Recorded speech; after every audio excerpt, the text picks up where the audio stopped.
7 days EuroCup in association with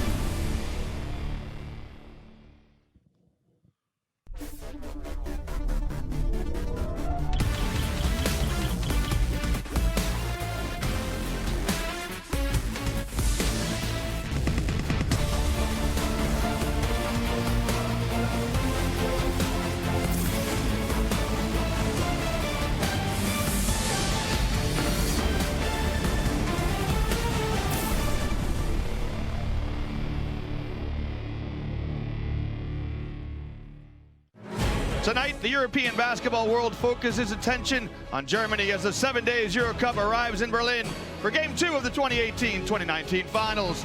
This evening in the Mercedes-Benz Arena, it's the 2010 finalist ALBA Berlin playing host to the three-time EuroCup champions Valencia Basket. Home court advantage proved crucial in Game 1 for Valencia. A career-high 22 points from Will Thomas led the Spaniards to victory.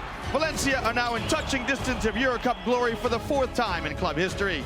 As for ALBA, they'll be looking to another inspired performance from their backcourt combination of Peyton Siva and Martin Hermansen. Can the dynamic duo prove heroic to force this series to a Game 3 next week? These two teams met back in 2010 when Valencia finished on top for their 2nd EuroCup title. Can Las Toronjas repeat the trick again to claim glory in the German capital city? Well, good evening and welcome to Germany. Welcome to EuroCup Finals Game 2 as we join action here in Berlin. We're in the Mercedes-Benz Arena on the outside looking in for this Game 2 clash between the host ALBA Berlin and the challengers of Valencia Basket. My name is Liam Canny. As ever, it is my privilege to be with you tonight. And joining me in the commentary booth is my partner, Joe Arlucas. Joe, we saw Game 1, and here we are now on the eve of Game 2 as we see the Valencia team come into the arena with that 1-0 advantage. Complete domination also, Liam. It was just a game where they looked like the experienced team. We talked about the age difference between the two teams early on. We talked about the fact that 11 of these players have been on this team last year and they played in finals before. So, and they saw it in Game 1. Maybe the moment was a little bit too big for Berlin in that first game, but luckily for them, it's not a Final Four atmosphere. This is a 3-game playoff. They have another chance. This is a 3-game playoff, as my partner said. Just to bring you up to speed, Valencia won Game 1 quite comfortably on their home hardwood. See their coach Ponzano making his way into the arena. And Joe, this is a Valencia team that are playing with house money. They're loose. They don't need to win tonight. What will their attitude be like coming into tonight's game? They want to get it done and over with, man. They don't even want to worry about going home and trying to continue that incredible record as we see the home team coming in with this man who's going to have to own his money today, Aito. He had a couple days to change things up to make sure that his team has a better game tonight against Valencia. Well, you know that Coach Renes, it's his 3rd EuroCup final. He won it in 2008 when he was coaching the Badalona team. He lost in 2015 with Gran Canaria. And you were saying, as we were talking off air, that he really wants to continue to pass on his legacy with a win tonight to try and force a Game 3. But he's in his glory here because Aito has always been the kind of guy who loves to bring up the young kids. He loves to have a young team. He's the kind of guy that even through veterans playing when he was in Barcelona, he would play the young guys and he would stick them out there in important moments to give them the shot. And now he's got a team that's young, but he's paying some dues for it too. And he did it in Game 1. We just saw 2 of his young guns. That's Luke Sikma right there, the MVP of the EuroCup this season. And preceding him was the Icelandic international Martin Hermansen, who had 16 points in what was a losing effort. And here we are here in the Valencia change room, going back to your playing days, Joe, here in the changing room just before tip-off. What's going through the players' minds? Well, I think right now, like you said, they're relaxed. I mean, they dominated Game 1. What they have to really contend with is a bit of overconfidence. A lot of people talking about this thing's going to be done in 2 games. ALBA Berlin's not an easy team to beat, especially on their home floor. They lost at home, let's not forget, to Unicaja in Game 1 in the quarterfinals and went to Malaga, won by 20. So they're not out of this. Absolutely right. And there is some hope here, too, for ALBA fans because Valencia, although they've only lost 2 games this year, Joe, they bring a 19-2 record into tonight's game. They lost both of those games on the road back in the regular season.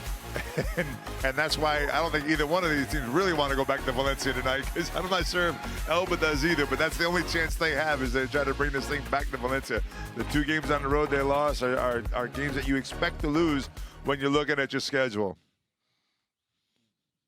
What kind of adjustments do you see today in playing a probably more transition game, not too much set play like in game one? We must try to play like always, with our style. And I know it's a little more difficult when in front of us is one team like Valencia, then they defend well and they are experienced players, but we must try to play like always, no new things. The thoughts there of Coach Renesis as we turn our attention to Coach Ponsano, the visiting team coach. Valencia in the first game, once again, didn't allow a team to score many points. 75, that's the most in the playoffs that you allowed, and you took Berlin off the rhythm. How do you achieve that again today? We need to repeat the mentally, especially in transition defense, especially in offense rebound. But we think what we can improve, especially in static defense, because they take a lot of advantage in their sets. And in offense, if we improve our turnovers, we think we can dominate the rhythm. Well, the sentiments there, Joe, of tonight's coaches. There's Peyton Siva. All eyes are going to be on him. You're looking forward to him having a good game tonight. He was the quarterfinals and the semifinals MVP, and certainly ALBA will lead him at his best tonight. Yeah, numerically, he had a great game the other day, 17 points, 7 assists, and that's what you expect out of him. But I need more from him. I need him to get to the basket. I know he had 7 assists, but he wasn't penetrating to the basket. The team had 12 foul shots throughout the game, and they didn't shoot well either. They were 7 for 12 from the line. So they offensively need to be more physical from the get-go, and I think it starts with him because he has the ball in his hands a lot, needs to get the basket. And Luke, the MVP of the EuroCup, needs to have a big game. It's always hard to come play that first game after they name you MVP, Yeah, man. there's a pressure on you, isn't there? He only had 7 points in game 1. This man here was a one-man wrecking crew, 22 points and 6 rebounds for Will Thomas. It was a career high in a Valencia uniform. Yeah, and not only you get Will Thomas got the chance to play against the MVP, so that actually motivated him more than what the game called for. He was looking forward to going up against Luke. And here's a guy that you love right here, Matt Thomas. Man. You love the way he shoots it. I love the way he shoots. Just to stop, pop, and drop off the backboard the other day for the 2-pointer. It got both of us out of our seats over here. I mean, he's a great and Dulovic his numbers are just impeccable. 9 points, 8 rebounds the other day, and he's a leader on the team. He doesn't have to score. He doesn't have to do a lot of things, but when he's out there, that team feels more comfortable. He is the all-time leading scorer in EuroCup history, and there is the trophy. So quite possibly, Valencia could have that above their heads tonight. And for ALBA Berlin and Luke Sikma, they need to win this game to force a Game 3. Just to bring the viewers up to speed, so Game 1, which was on Tuesday night in Valencia, Valencia won that game 89-75. Will Thomas was the MVP of that game. And, you know, Joe, you and I were talking about how the rhythm of the game is very important. ALBA want to run, I beg your pardon, ALBA want to run. They want to get up tempo and score in the break. Valencia supposedly want to slow the game down, but certainly the game went to the template that suited Valencia, as you see the spotlight on Sikma and Thomas here. Yeah, you know, we talked about it the other day. We'll talk about it tonight. Who dictates the rhythm of the game? Valencia obviously did the other day. One of the things that I saw that I like the most is that, but you see that Valencia is much more comfortable playing at ALBA's rhythm than ALBA is playing at Valencia's rhythm, and that's the advantage that they have. They can play upbeat basketball. They're not afraid to play that way if they need to, but they can shut you down also. We heard that 75 points was the most amount of points they've allowed so far in the playoffs this season. That just happened the other day, so you expect that type of defense again. 61 shots the other day for ALBA Berlin. 61. They average 88 possessions a game. So you see the difference right there. That's 17-shot difference. And that speaks to how Valencia controlled the tempo of the game. They played it exactly at the pace that they wanted to play it on. So the players now, Joe, have gone through their warm-up. Now they'll come out onto the hardwood here. We await the PA announcer bringing them out. This is the Valencia club that look to win the crown for their 4th time. They won it on the first occasion back in 2003 when they beat the Slovenian club Krka. In 2010, they beat this ALBA Berlin team. That was when the tournament was an old Final Four format, so one and done. And then in 2014, they beat Unix Kazan. And Joe, as a player, do you like this 3-game series, or do you like the Final Four format where it's You win, you advance. You lose, you go home. Liam, you like to win. That's all, right? Right. If you win, you love it. You love the win and advance series. If you lose game one, you love the 3-game playoff. So right now, ALBA Berlin is a proponent of the 3-game playoff. They're happy they have another chance. Well, it's the second time that they've been in this finals. They were in the 2010 finals. And this is the first time in the 17-year history of the EuroCup that we have a repeat final. The Valencia team coming onto the floor on the back of their win. We saw Sam Van Rossom, who had a fantastic game for Valencia. Van Rossom had 15 points and 7 assists. Yeah, he's a leader of this team. He's taken over. They lost Guillaume Vives also earlier in the season, as we see the Valencia roster here. Vives not in it. Obviously, they lost him in last week's domestic game. Wasn't able to be for the playoffs, but they didn't look like they missed him at all. Diot came in. Antoine Diot came in. Didn't score, but he did some great things. Had 4 assists in the game. Missed a couple shots, but he looked good. And you know, they're worried about him physically. And my thing is, more or less, Liam, what is Aito Garcia going to do tonight? Is he going to play bigger man? Ryan Clifford, 5 minutes only in the first quarter. He's your 7-footer. You got dominant on the rebound. He didn't come back in. You got guys like Johannes Thiemann in there also that needs to be in there getting some rebounds. Does he go a little bit bigger lineup to control the game a little? I don't know what he's going to do. It's going to be interesting to see. That's a very good question, as you say, Joe, because as you mentioned, Valencia dominated the backcourt in game 1. It was 42 rebounds to 24 for ALBA. And Valencia had 16 offensive rebounds, which is more defensive rebounds than ALBA had with 15. They were outstanding, Valencia, on the backcourt. Yeah, and take all that into account, the fact that ALBA Berlin shot 12 for 24 from the 3-point line. They shot 50% from 3-point. They don't shoot 50%. They get blown out by 30 in this game. And like I said, they need to get to the basket. Maybe they need to end tonight's game with 23s instead of 24, 25. They need to get to the line. They need to get themselves at least those 12 foul shots that they got in game 1. They need at least by the mid of the second quarter, I'd look for if I was them. Aggressive going to the basket. And you do that by getting the ball inside and penetration, is that right? Get it inside, go to the basket, Siva penetrating, maybe dishing it out for some easier looks from the 3-point line. You saw what Valencia did the other day. They played inside a lot with Dublevic, and they played inside all night long with Thomas. Other than the 3-pointer, Thomas worked that short corner baseline and attacked from there. Yeah, it's a big question about Clifford. Will Clifford, well, he started in game 1, but as you said, he only played those 5 minutes and we didn't see him again. And again, just to kind of remind the viewers, this game was decided game 1 in the 3rd quarter when Valencia won 30-15 and then never really looked back.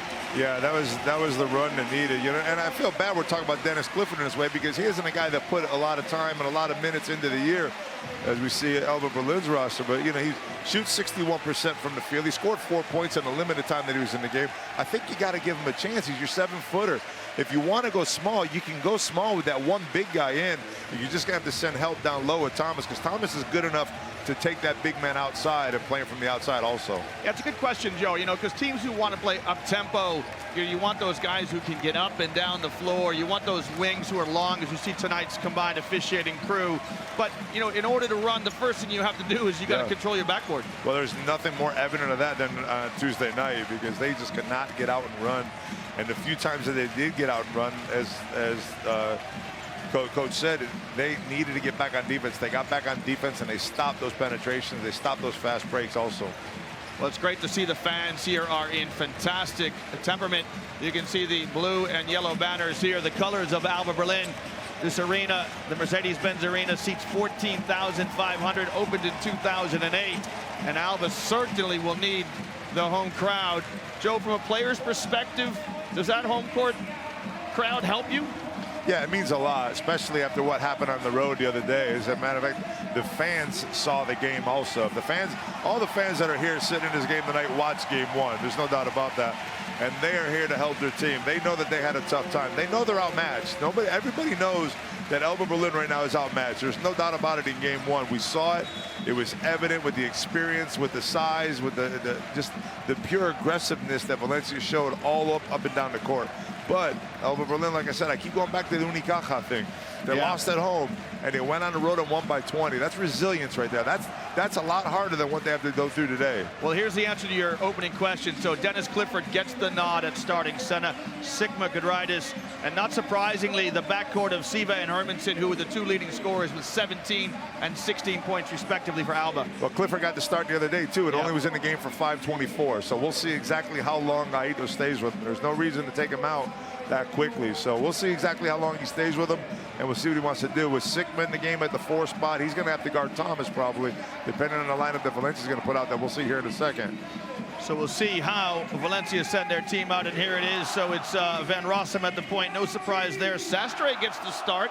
Fernando San Emeterio, who had 11 points, and he was instrumental in the win. Thomas, and then Mike Tobey starts. And you really like the play of Mike Tobey. Yeah, he's so aggressive around the boards. He's the guy that I think that Clifford's going to have to defend and help out a little bit. The problem is when you're helping out on Will Thomas, Tobey's the kind of guy that's going to sneak in. You have to have the defensive rotation to block out on the rebound on a guy like Tobey, because he was relentless on the board. He got 3 offensive rebounds the other day, as did Will Thomas, but he got his hand on about 4 or 5 other balls. So that's thing you don't see in the stats, but it's also obvious. Yeah, coaches love that, don't they? They love deflections on defense, and they love tips. If you can't get an offensive rebound, tip it, keep it alive. Maybe a teammate gets it. You can see ALBA Berlin in the blue uniforms. It'll be Valencia in the orange.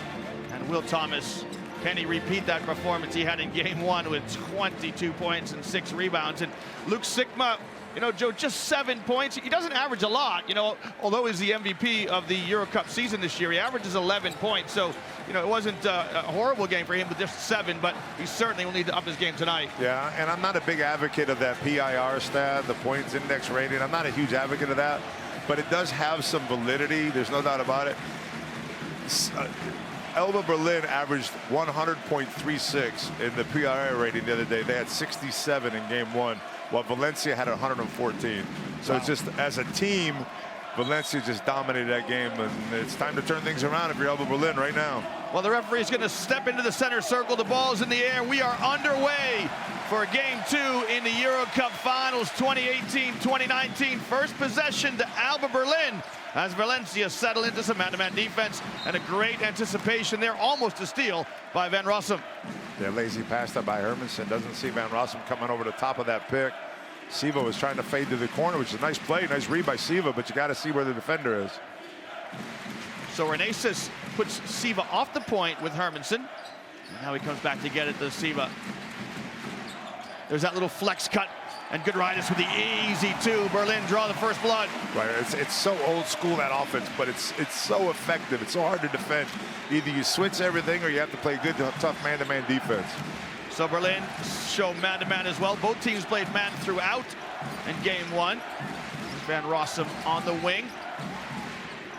Shot clock now at 5. Van Rossom with some penetration. He's stripped. Hermansen picks up the loose ball, and ALBA look to run. Hermansen with the baby jump shot's good. Perfect start for ALBA. ALBA Berlin basketball right there. Good defense on one side, transition into quick offense. Those are the transition baskets and the turnovers that coaches hate.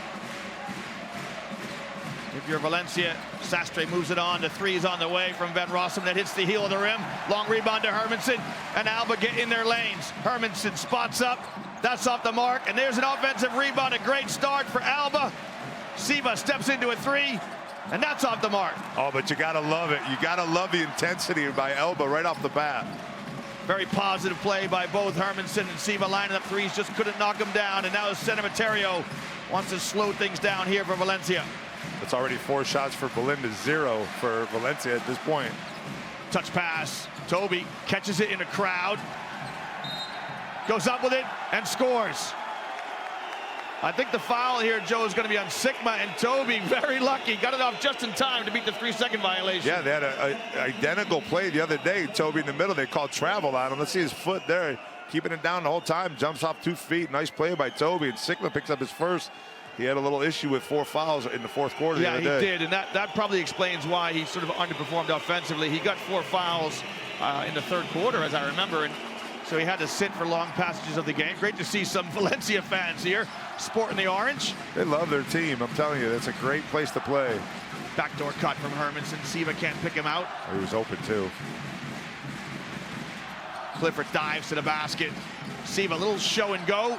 Oh, great fake by Siva. Can Clifford convert inside? That's going to be a travel right there, but that's what I like by Siva, though. Clifford needed to go right up with that. He's bigger than everybody else on the floor. Siva makes a great penetration, needs to go right up with that, the big man does. He's complaining about it, but that's a travel. You were talking about that. That's something you want to see from Siva, is that penetration. Well, look what he does in the defense right there, Liam. I mean, there you got 4 guys in the middle of the defense. You got the big man coming there, you got Hermanson on the outside. You're going to find easier threes. Now here's the man who went to work in game 1. Thomas skips a pass to San Emeterio, lines up a 3, count it. They're so solid. They're just so solid. They play so well together. Thomas with the skip pass to San Emeterio for the wide open 3. Here's Hermanson, turns the corner on the screen. Touch pass to Clifford. And that's good for 2. This is where Clifford can be effective, and that's what I'm talking about, the penetrations. I like what ALBA Berlin is doing right now, getting to the basket. Sastry, his top pass intended for Toby. Another turnover. It's a 3-on-2 here. Good transition defense by Valencia as they recover. But you see Brian Clifford running the floor too. You love when the big man runs the floor with you. Yeah, I love that expression, be a rim runner for big men. Nice pass to Sikma. His shot off the mark. San Emeterio comes out of the pack. Yeah, you love it when your big guys go from halo to halo. That's a deep 3 from San Emeterio. Count it! Oh, Fernando San Emeterio with back-to-back 3 plays. And Valencia have got themselves in front here on the road. They're in trouble if Valencia gets hot from the outside. I can tell you that right now. Giedraitis tries to respond, and he does. The Lithuanian with a 3. Let's sit back and enjoy this, Liam. This is going to be a good one, my man. Well, I certainly hope so. Giedraitis was a first-team All-EuroCup selection, along with his teammate Sikma. And Giedraitis just comes out. A little touch foul between the circles. Yeah, I wonder about Giedraitis. We talked about it the other day, and we were talking about it before the game a little bit. In the 4th quarter, he just kind of disappeared on the bench. I didn't bring him back out. It's interesting to see. Nice skip pass by Thomas. You see what they did with Will Thomas that time. As soon as he put the ball down, it was Siva that went down to act like he's going to double team, faked at him. You make Thomas pick up that dribble, then he can't get that suspension shot in the lane. San Emeterio kicks to Thomas, who spots up in the corner and knocks down the 3. He is a really difficult proposition as Thomas. He can take you to the perimeter, he can take you inside.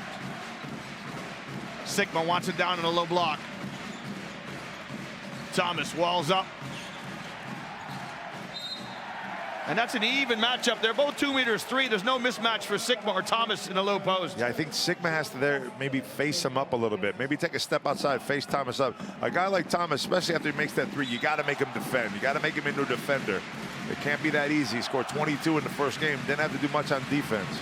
Sastry gets caught with a bit of Matador defense. Hermanson drops it to Clifford. It wouldn't fall.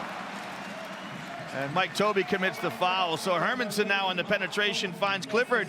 And he's proved influential as Clifford here, Joe, in his opening couple of minutes. Yeah, he's the big man around the basket. When you have that, the penetration make a huge difference. You see Toby right there having to go in to help on Sastry. Give him a little bit of help, and they're finding Clifford. He's just got to knock down his free throws. Always tough for a big man, but he's a pretty good free throw shooter for his size at 73%. I never understood that. Why you? I'm not going to tar you with this brush. You just did. You just did. Why the big guys can't shoot free throws? Big hands. Well, there you go. Clifford right on cue, misses the second. And Berlin are within a basket. Van Rossom just inside the arc, in and out. And Clifford with a rebound. That's why you want the big man in the game, around the rim there. A little behind the back pass to Sikma, who reverses to Hermanson. Hermanson finds space. His teardrop shot just short. Clifford gets his team another possession. And so ALBA doing a much better job in the opening stages here on their backboard. Siva, that's off the mark, and Clifford with another offensive rebound. Well, ALBA right now taking a leaf out of the Valencia book from game 1. Siva to the rack. It won't fall. But that's okay. Those couple plays on offense are okay if you're Berlin. You like that. You like Siva going to the basket. You like Hermanson getting to the basket. You love Clifford raking up the boards. San Emeterio on the wing, spins on Siva. Kicks Van Rossom all day to look at a 3, and that's good. Yeah, they're just converging the defense right now, and Van Rossom and San Emeterio are taking advantage of that type of defense. All 5 guys in the lane to stop the baskets underneath, but the threes are wide open. It's a third three for Valencia. Giedraitis can't respond. And if it's on Toby, that's his second. He's making the walk to the bench. He's going to go down to the Casa del Perro as he picks up his foul. And how active has Clifford been on the boards? He's been all over the place. He's, like we said earlier, even when he doesn't get him, he's got his hands on him. He's drawing fouls. He's doing exactly what a big man needs to do down low. And now he went to take a rest, and Noko comes into the game. And here's the question for me, Joe. So out goes Toby and out goes Clifford. You know, that's a good matchup for both of them. Right. Is this... I don't get it. Clifford must be tired. He must be asking for a change. Why do you take him out right now? He's played very, very well as Clifford. Got defensive rebounds. He's got your offensive rebounds. He's controlling the boards himself. Why pull him out? He's played exactly the same amount of minutes that he played the other day. Going to step out with 3 points and 3 rebounds. Seconds. Shot clock running down. Can Hermanson get it off? He travels. And so a turnover there against ALBA. You're going to need a timeout if you're Aido here. You just sit down and settle your team down a little bit. And there it is, right on cue. So with 4 minutes to play here in the first quarter, Valencia up 5 on the road. They have that 1-game advantage. And Valencia right now in a very comfortable position as both teams get a break.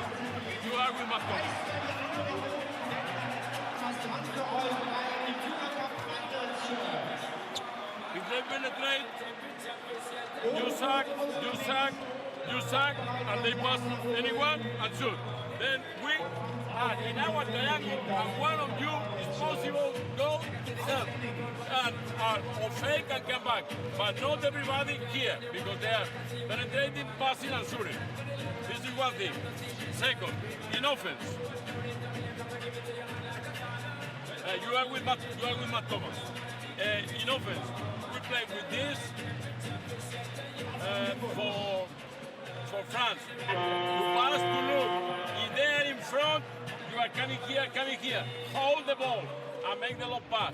If not, you are passing here, wait 1 second, and cut here. Possible pass here or here, and everybody's going there, and look, play one-on-one, or pass and go play. Okay, go, vamos. So lots of information. Let's just talk about the defensive end, because Coach Renaces was talking about how to handle the fact that right now there's 3-point shooters on the perimeter, as we see here from Van Rossom. But what happens is, first of all, you're giving up the penetration. You see Van Rossom get to the basket there and get it out to Thomas. And earlier, I think it was Sastre that got to the basket and kicked it out to Van Rossom. Here we see one more time, San Emeterio. This time, Giedraitis just goes behind the block and stays behind them. We see Valencia coming back, set up a nice offensive play right there. Djubljevic with his first 3. That just grazes the front of the rim right now. Valencia are 4 for 6 from behind the arc. 12 of their 15 points coming from 3-point land. Wagner now, they want to try and expose Sikma in the low post, looking for that lob pass. There it is. Sikma's going to try and go at Thomas. Nice move by Sikma, left-handed jump hook. Oh, you got to love that left-handed jump hook move. Go to the baseline. You got to go at Thomas offensively. Make him play some D this game. Smooth move by the EuroCup MVP with the left-handed jump hook. And now here's Thomas. Franz Wagner gets the task of trying to neutralize the influence of Thomas. I saw that at the timeout when he looked at Franz Wagner. He said, "You got Matt Thomas," and I'm thinking to myself, like, "Oh man, if I'm him."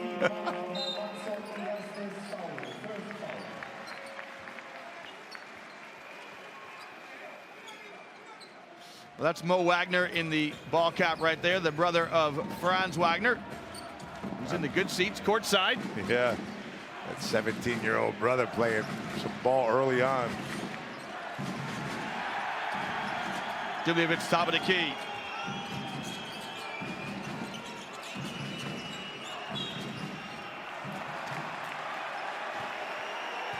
You see Djubljevic posting up against Hinoko down low, looking for it. So it's the balance that Valencia has offensively that I'm so impressed with. The way they could pound the ball inside, get it down to the baseline to Will Thomas, but on top of it, they're looking for their 3-point shooters. Dornekamp right there looking for him in the corner.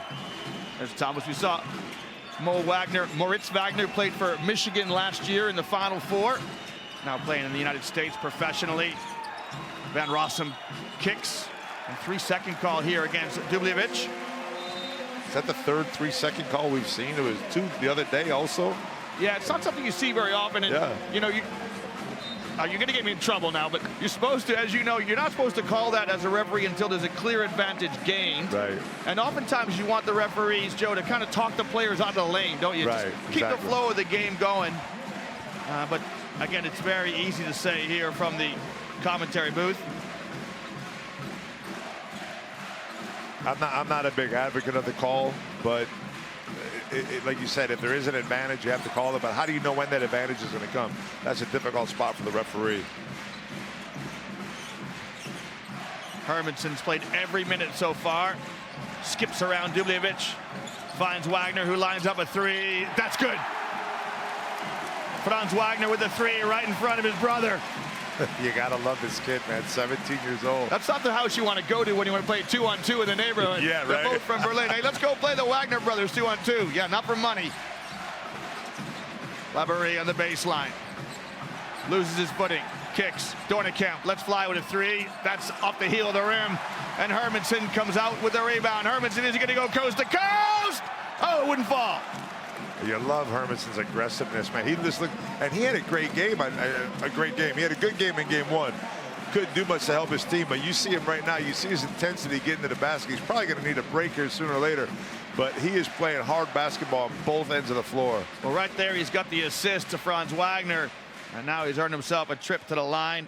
He had 16 points in the losing effort in game 1. Earns himself a start tonight, and he's played every minute so far. You see a different team, though, right now. You see a team that realizes that they could win this game. I think they walked out in the 4th quarter. Another missed foul shot. Another, almost an offensive. They got it back anyways. Here's Wagner on the perimeter. 14 on the shot clock. Hands it off to Hermansson. This time it's Giffey who lines up a 3. That's no good. And the knockout kept it alive momentarily. Antoine Diot comes out. Both coaches now are in their rotations. Less than 2 to play here in the opening stanza. And you see Valencia trying to play at their rhythm now. Thomas, will it go? Oh, Matt Thomas with a catch and shoot demonstration. I'm not sure who the foul's on. The basket's gonna go. Thomas, such a quick release. And it looks like it's on Giffey. What do we see here, Joe? Into the block right there. He grabs Laborie, but I don't think the basket's going to count because he calls the foul right there before Thomas receives the ball. But look, it doesn't matter.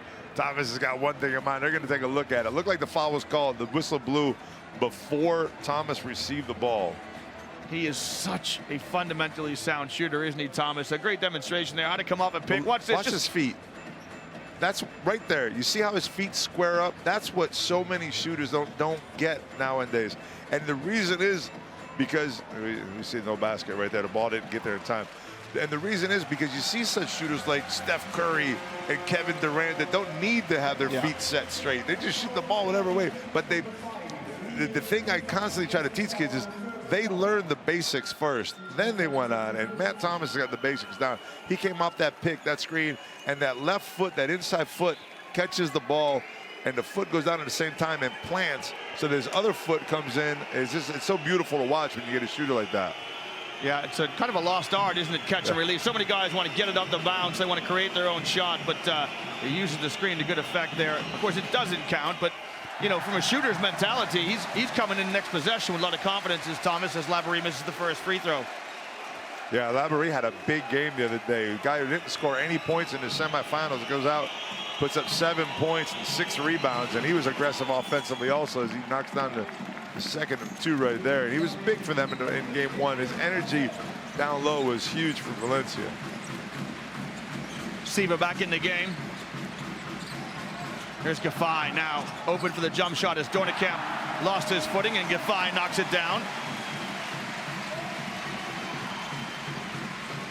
This game's got good rhythm, good tempo here in the opening 10 minutes. Diot using the screens. Here we go, Dubljevic in his office. Loves to work in the mid-post, draws a double team, kicks to Dornekamp with a clean look at a 3. Good inside-out play by Valencia. Yeah, and that's Siva's fault right there because they have the play set up defensively. Siva didn't rotate quick enough on the outside shooter. And Siva needs to get out there. He's talking right now to Giffey. they're trying to figure it out. It looked like to me it was Siva's responsibility to get out. You see how they both got confused? Yeah, the old expression, Joe, isn't it, that man-to-man defense is team defense, and you know, the guy with the ball scores. You're going to close out the shooter. Nice pass to the corner. Wagner, can he make another three? Yes, he can. Franz Wagner with a three in the corner right in front of the bench, and he looks to his teammates and says, hey, that's why coach puts me in the game. And you know what? Siva's got to have a lot of confidence in the young kid, too, because he gave up that rock to him. He had a wide-open shot. Here comes Steal ALBA. here. Dornicamp does just enough to slow down the break. Here's Siva to the Jets. That's where I want to see Siva take it in on the big man. Nanako now down on a low post, going to bang and bump with Dubljevic kicks. Mid-range jump shot hits the heel of the rim. And this foul, I believe, is on Giffey. That'll be his second. And it'll send Dornicamp to the line to shoot free throws. You see Siva right there. He made a nice move to get to the basket also and kicks it out to the young man who sticks his second three of the game. You got to love this youngster. That's your quarterfinals MVP and semifinals MVP, just making the extra pass to the teenager. And I mean, that's how he averages about 8 assists a game also Yeah, that's right. in the EuroCup. And the kid's playing great basketball. I feel bad sitting here asking for more from him, you know. He does everything for this team when he's got the ball in his hands. But I just think he needs to shoot anywhere between 6 and 10 foul shots in this game. And that's going to come through penetration, getting contact in the lane. Because that'll open up his three also later, because his three's like a set shot three. So he can shoot that three at any time. I want to see him get to the basket on a fast break. We've seen him make a long three as well, so he's got some range on it. There he is now absorbing the pressure from Dio. Waning seconds here of the first quarter. 21 each. It's honors even here as Siva wants to see the shot clock get down. About a 1 second differential between shot clock and game clock. Siva with the hesitation dribble, hangs in the air, and he converts, and he shows Dubljevic muscles. It's game on here in Berlin. And that's what I wanted to see, Lee. That's what I wanted to see of this man right there. And he went and did it, and hung in the air and got it done. Look at this move. Going to the bucket on the big man and hanging. Off the window, and right there, a little bit of moxie from Siva as he shows his muscles to Dubljevic. What you don't see off screen is as Dubljevic is going to his bench, he shakes his hands. Good sportsmanship there from Siva as Berlin are up 2 here at the end of the first.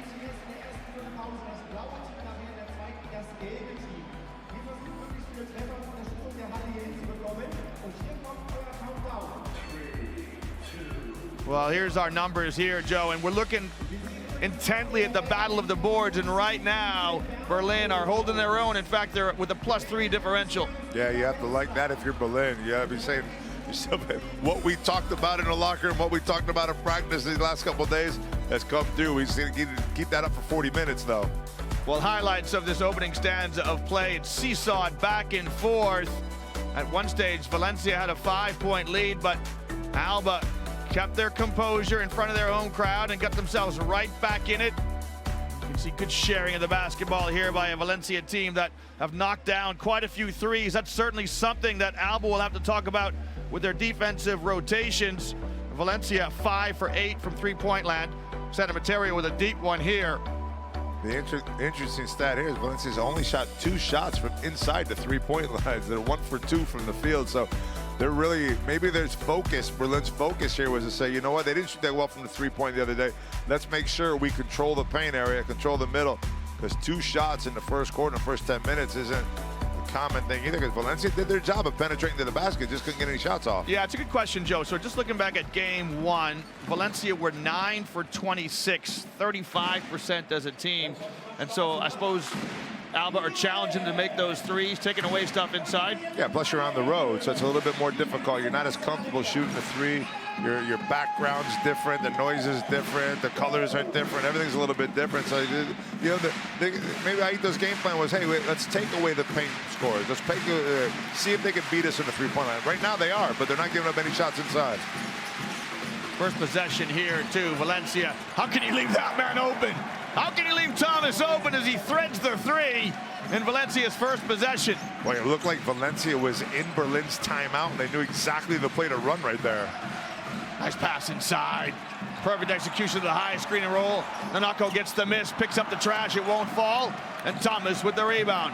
We'll get the five sorted out here. Valencia come out with Thomas, Laverie, Dubljevic, Antoine Dio, and Dornekamp rounds out the starting five for the visitors. Dio, his pass finds the hands of Dubljevic. His runner no good. And Siva with the ball for Berlin. Siva tests the transition defense of Dio, who's equal to the task. ALBA come out with Siva, Gafai, Nanako, Wagner. Schneider's out of the lineup also. The fifth. And I think that those are the rotations that Aida's going to make. So you're going to look for a lot of Schneider, a lot of Tiemann, Noko coming into the game to fill in for Brian Clifford. But again, I have to ask, where is Dennis Clifford? Yeah. I'm sorry, where is Dennis Clifford? He played such a great 5 minutes and he's out of the game again. Is that all he could play? It's a very good question. And, you know, he was so influential in those opening minutes. That's a deep three on the way. In and out from Wagner. And Dornekamp with an authoritative rebound. And now just a little bit over-exuberant from the Canadian as he draws the foul. Yeah, I like that play by Snyder to get right back in there. He saw Dornekamp getting a little bit crazy with his elbows, throw him around, and he caught him perfectly. And Dornekamp knows it too. Well, here's the miss. The defensive rebound from Dornekamp. He's done exactly what he needs to do here. And there's no doubt about that foul, is there? You gotta love when the medium guys get the rebound, man. They want to make that one a good one. Although Dornekamp picked up a couple nice offensive rebounds there in the first game also. So he's been aggressive around the boards. And you know, when you're a big man and you got those guards and the forwards helping you out on the boards, there's nothing. It's gold right there because you do such a good job of boxing somebody out. And you have one of the little guards come in and grab a board, you hate it. Well, Dornekamp is a Canadian international. He looks like an ice hockey player in the corners right there fighting for the puck. Right now, the referees are going to review to see if it's unsportsmanlike or not. Joe? No, I don't think it was. He didn't get his hand up that hard into his face. He just kind of pushed him off a little bit. It's a good call by the referees, although Dornekamp's not very happy about it as he goes to take a seat. You pull down a nice rebound, you get pulled out of the game. End line ball here for ALBA. Can they turn the turnover into points? Trail by one. Siva in the lane, kicks to the corner. That three is just off the mark. You just have to make it. That's what you need out of Siva. You just have to make that three. ALBA right now 3 of 10 from three-point land, but their defense is good. They force another turnover against Valencia and get another possession.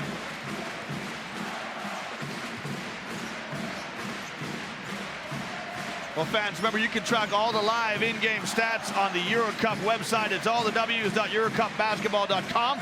Just click on the link to tonight's game, and you can watch the sounds and listen to the images and listen to the sounds of 7 days EuroCup basketball. See, right there's a difference. You saw Siva try to split that. He knows that the double team's coming. He saw it all through game one, and they kept forcing him away from the basket. This time he wants to try to split the double team on the pick and roll and get to the basket. I like the way he's thinking. Just these guys need to make, his troops need to make those shots. Otherwise, he's going to stop penetrating and pitching. Now, Joe, Abaldi comes into the game for Valencia, and he didn't play until the end of the fourth quarter in game one.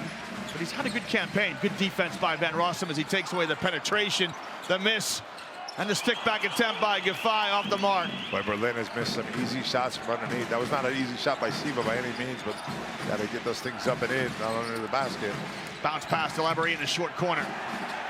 And another turnover against Valencia. It's their 7th turnover, Joe, at this stage of the game. Far too many. Yeah, very uncharacteristic of this team. They're a much better controlled team.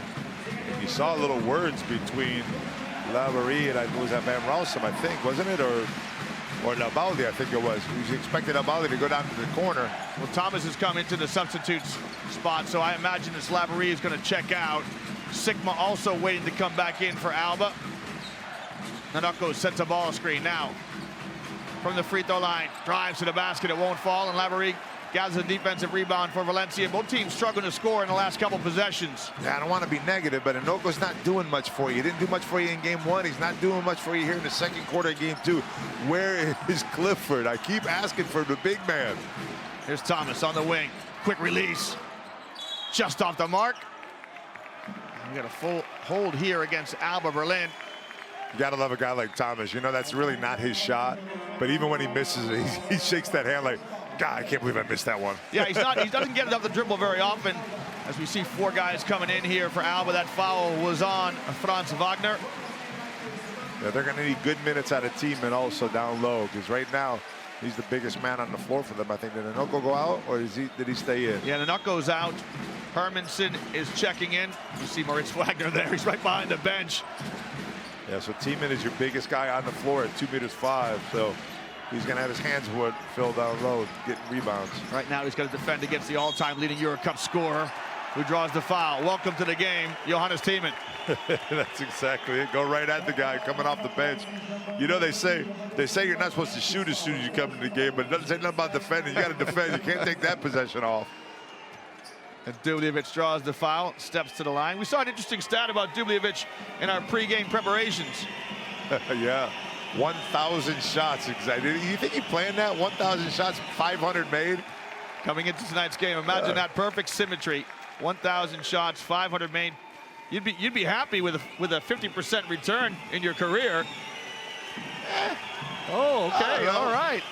He shoots the 3 though, so you can't really. Yeah, I mean, he likes to step out and shoot that 3. So you got to 50% from 2 and 3. You got to like that number. There's no doubt. He converts both free throws. Does the Montenegrin international Bojan Dubljevic, and steps out at 9 points in game 1.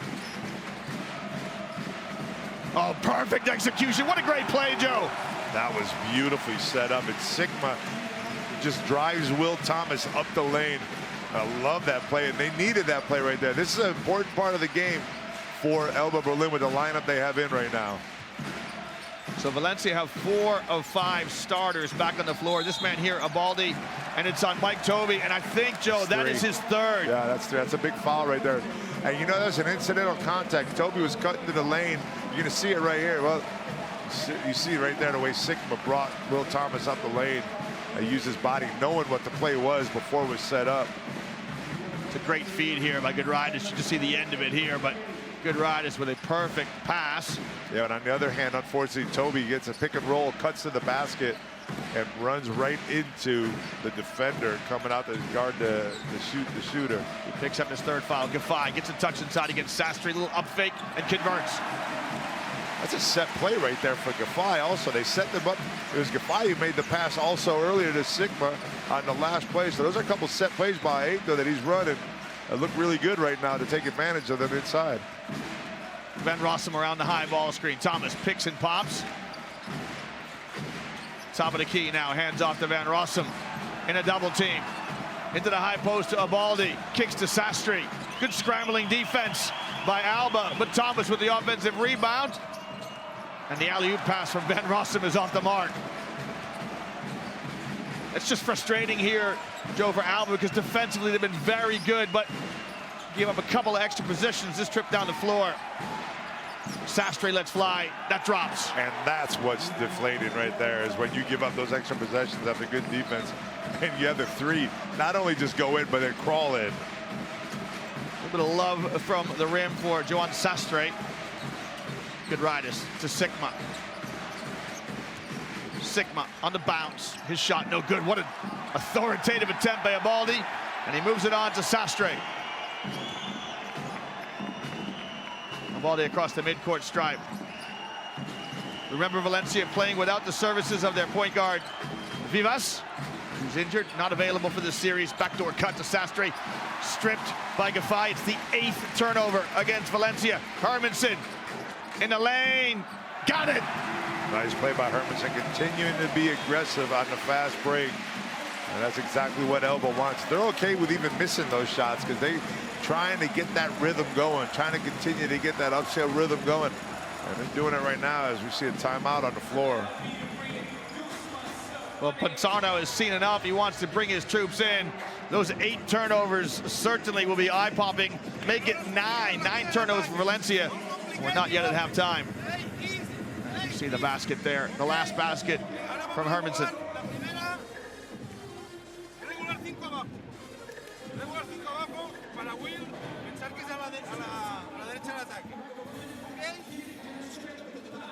And good spacing and playing well. Yeah, vale? Sí? Yeah. making the most difficult pass in offense. Play. Cannot attack, play drive, go. ¿Vale? Very good option.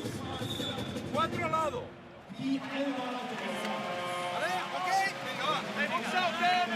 Well, Ponsano is going to keep the same 5 on the floor. Who break out of the huddle. Good timeout here from Ponsano as he's trying to stem the momentum. Talk about things defensively. Juan Ponsano was the assistant coach when Valencia lost in 2017, the EuroCup finals to Malaga. 8 of those players still on this team. As you said earlier, Joe, 11 of those players played in the EuroLeague together. Yeah. They won't be fazed by this stage of the game. Not at all. And there's that play they're looking for Will Thomas down low. The other day he was coming from the weak side. This time they try to bring him down from the strong side, high post. See if they can get him down the post. They've only got him down. They only got him the ball down there once so far in this game. So we'll see if this is something they want to go to now from this point on. Will Thomas with 3 points. Those coming from his corner three-pointer. Sastre. Good defense by Gaffai. Shot clock under 10. Gaffai's been solid on defense. Had a nice couple rotations also. Stopping wide open threes and getting back to his man in time. That time holding Sastre from going to the basket. Almost got the turnover.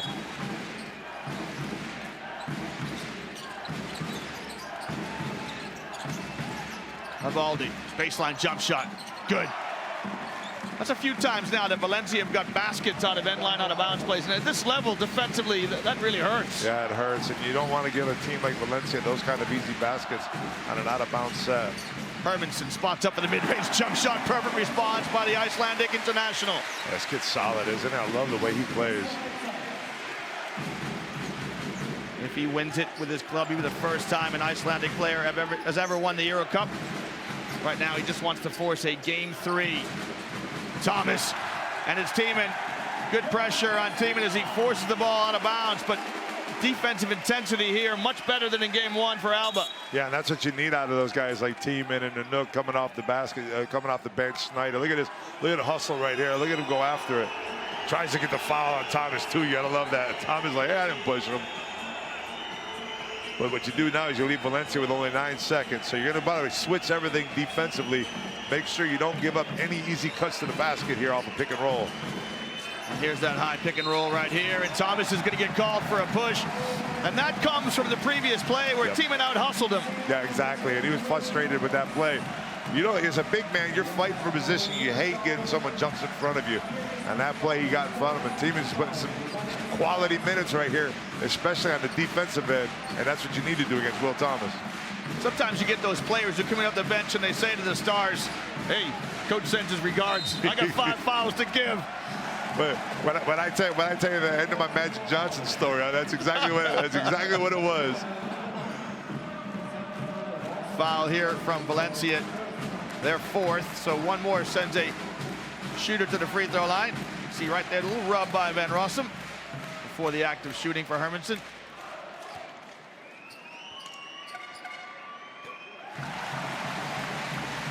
Hermanson steps to the line. Must be team fouls on Valencia. So, yeah, there it is. The graphic at the bottom of your screen just catching up. Yeah, Berlin only has 2, so they have 2 fouls to give here. They can up the ante a little bit on defense with a little pressure a little bit more. Joe, this is what you're talking about ALBA getting to the free throw line. So that's their 5th free throw. That should have been their, I think that was their 6th right there, yep. Yeah. And that's what they need to do. They need to be more aggressive offensively. Keep it going. Good fluency here by Valencia as they share the basketball. Now ALBA defending well. Look at the defense by Teeman again. Abaldi rocks the cradle and finishes. Good drive by Alberto Abaldi. And you're sick if you're Berlin because that's 5 points you've given up on the last couple possessions on offensive rebounds, and that's what it starts to become contagious again. You have to be careful. Good drive by Giedraitis as he draws the foul, and this is exactly what you've been alluding to is, you know, get to the line, get penetration, get fouls. Yeah, this play they set up is so pretty. I don't know if we're going to see because we're going to see Abaldi's beautiful move, the up and under right there to get to the basket, but the play that ALBA just set up was a beautiful, it was a setup pick and roll with Giedraitis and Hermanson. but he released the pick and then cut back door on another pick. I like the setup of the play. It was they were so close together, which I couldn't understand where they found the lane to hit him, and then unfortunately Giedraitis misses that. Joe, it's something we could talk about ad infinitum, but you know, modern game now is a lot of read and react space and play, and teams are kind of drifting away from sets, but you know, sets are still very much part of the game here at the top level. And you see them with these two teams. You see there's a little bit of old school in both of these coaches, where you see those setup plays and you love seeing it. Man, look at Thomas. A little frustration going on in Valencia right now. They're still in this game. Baldi trying to loosen up Thomas in the key. Van Rossum's shot is off the mark, and ALBA doing a much better job looking after their defensive rebounds at possession. Hermanson, alley-oop, good finish. Hermanson to Tiemann for the flush. Pretty basketball by ALBA. I didn't think he had him, but you know what? You know your teammate better than I do. And he put that up, and Tiemann went up and got it and put it down. Giedraitis gets in a passing lane, can't come up with it. Look at Tiemann. Look at Tiemann. It's all over the place. Stepping out the guard in the perimeter now. Baldi with a three. That's no good. And Dubjevic can get called for a push.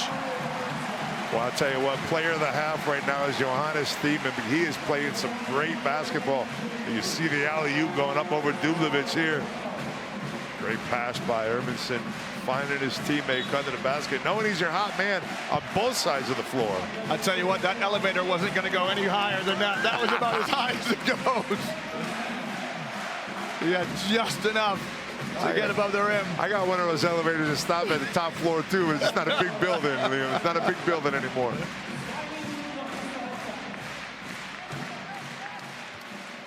Giedraitis was 1 for 2 the last trip. It was an all EuroCup first team selection this season. Another one of the young, promising Lithuanian players up and coming. And there's your man, Dennis Clifford, who's still on the bench. But right now, Tiemann is earning his minutes. Yeah, you don't need him right now. You love having Tiemann out there. But right now is what I always talk about, Liam. The last 2 minutes of a quarter, but the last 2 minutes of a half are so important. Right now you have a 5-point lead. You want to try to walk into halftime with at least that 5-point lead and try to extend it if you can. Don't let Valencia back in before the end of this half. Tiemann gets called for the foul here. You don't mind that? It's not, you're not in team fouls yet. Just sending a message to Dubjevic. You're not going to get the freedom of Berlin here in the key. And you still have one to give as a team. You have to know that just in case. Try to get yourself in a jump ball situation if you can, if you get a trap in the corner.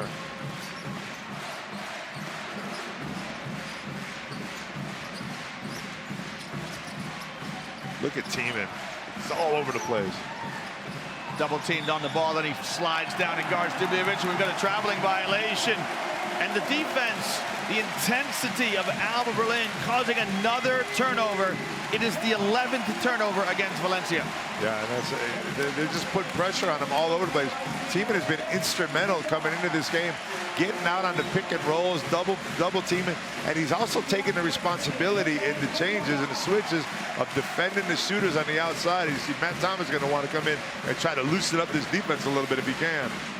Well, the crowd remain in this, and we talked about home court advantage. His crowd still very much part of this game. Clifford steps back in. Hermanson with the mid-range jump shot is good. Oh, this kid's taking over, man. He's taking over. You gotta love it. I haven't seen a guy from Iceland take over in my life. Martin Hermanson, the first player to double digits. He has 11 for ALBA. Dubjevic draws the double team, kicks it out, reposts. And Sikma with the foul. Yeah, you want to get Sikma to the bench right now if you Coach Aito. Garcia, look at that. Nice pass, though. But you know what? The rotation was good. They just, you know, when you rotate the way ALBA Berlin did, you don't expect that pass to go back into Dubjevic the way it did. And Sikma definitely gets him on the arm.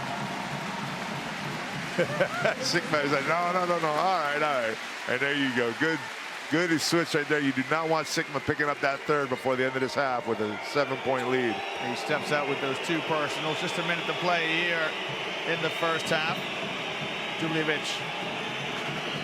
perfect from the free throw line. 2 for 2 tonight, now 3 for 3. Great to see the Valencia fans traveling here to the German capital. I say it all the time. There's a couple places in Spain that have the best fans. Valencia is one of them. Down in Malaga, also Victoria.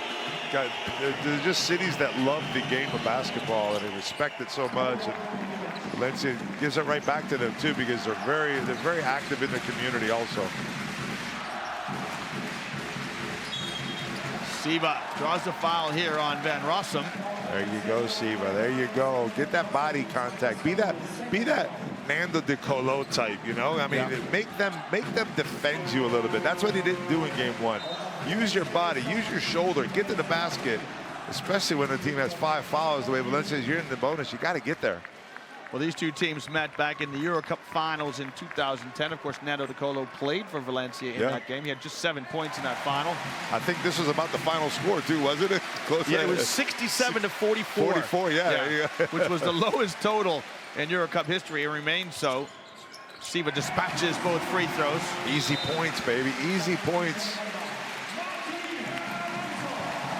And now Berlin enjoy their largest lead, 7 points. Hermansson's going to come out and take a break. You know, Siva's got 4 points and 2 assists in this game, but I think he's been more of an influence in this game than he was in entirely game one. Yeah, he's getting in the paint on penetration. There's Dubljevic now matching up with the 7-footer. The double team comes. Now the rotation. Joe, just talk about this. So that skip pass, which goes across the defense, how hard is that for players to kind of rotate back to assignments? That's the most difficult pass, but when you're trying to get the ball out of Dublevic's hands down low, that's the pass you're going to have to give up. That's the one, because you saw in the last time they went right back into Dubljevic, and that's where the rotation was broken. So that's the pass you want to give up, because what that does is that gives you defensively enough time to get back into position. Right there, they didn't get there quick enough, and they got the foul. But you're going to give up that foul every now and then. There's nothing you can do, but that's the pass you want to give up. But you just want to get there in time not to give up the 3. And they're doing a much better job, Berlin, at taking away the 3-point shot than they did in the first quarter. Yeah, and you see the Valencia basket still only has 7 shots from inside the 3-point line for this first half. So inside a minute now in the first half. This is game 2 in the EuroCup finals. Siva changed his mind about the pass. He gets called for a double dribble. Unfortunate turnover here for ALBA. Let's see this play right here. Did Dion hit that? No, he didn't. I thought maybe Dion hit that, but he didn't get to it. Siva just changing his mind. And I think Wagner pulled up. Instead of coming to the ball, he pulled up. And I'll tell you what, you want that turnover over than the other one. Matt Thomas drops a dime inside to Thomas, who says, "Muchas gracias, amigo." Easy flush for Thomas. Finishing has. I talk about it all the time. Got to get something here. Both teams in the penalty now. Last few seconds. Siva going to go to work. Siva between the circles. Siva from the elbow. The leaner just short.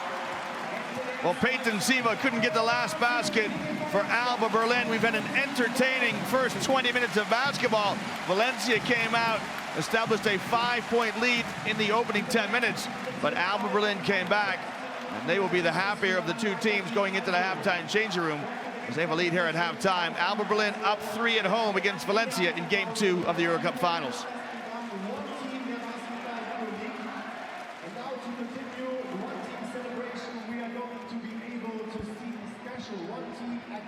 Well, fans, stay with us now as we give you some halftime analysis. We'll wait for the numbers to explain what's going on here.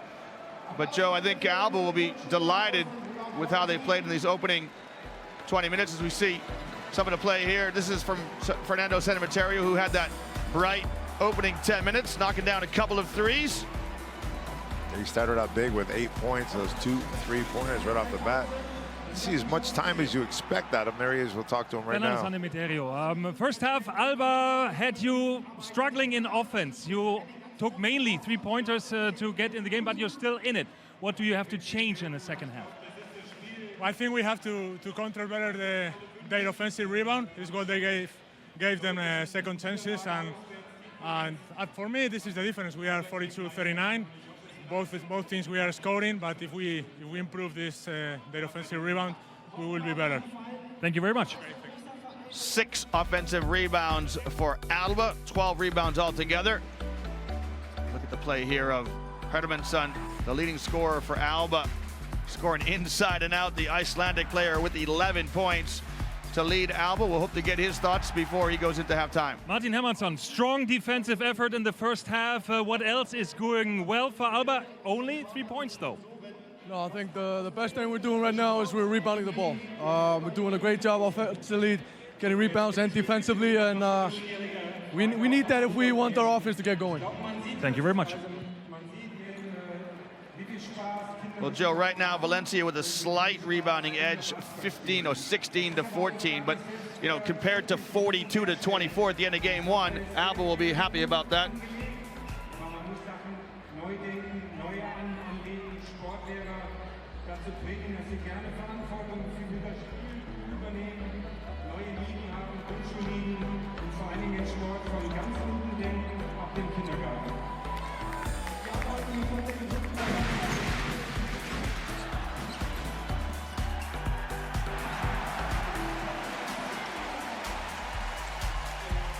Well, highlights from these opening 20 minutes of play here. Peyton Siva, my partner, wanted to see more positivity from him, more penetration. You can see it right there.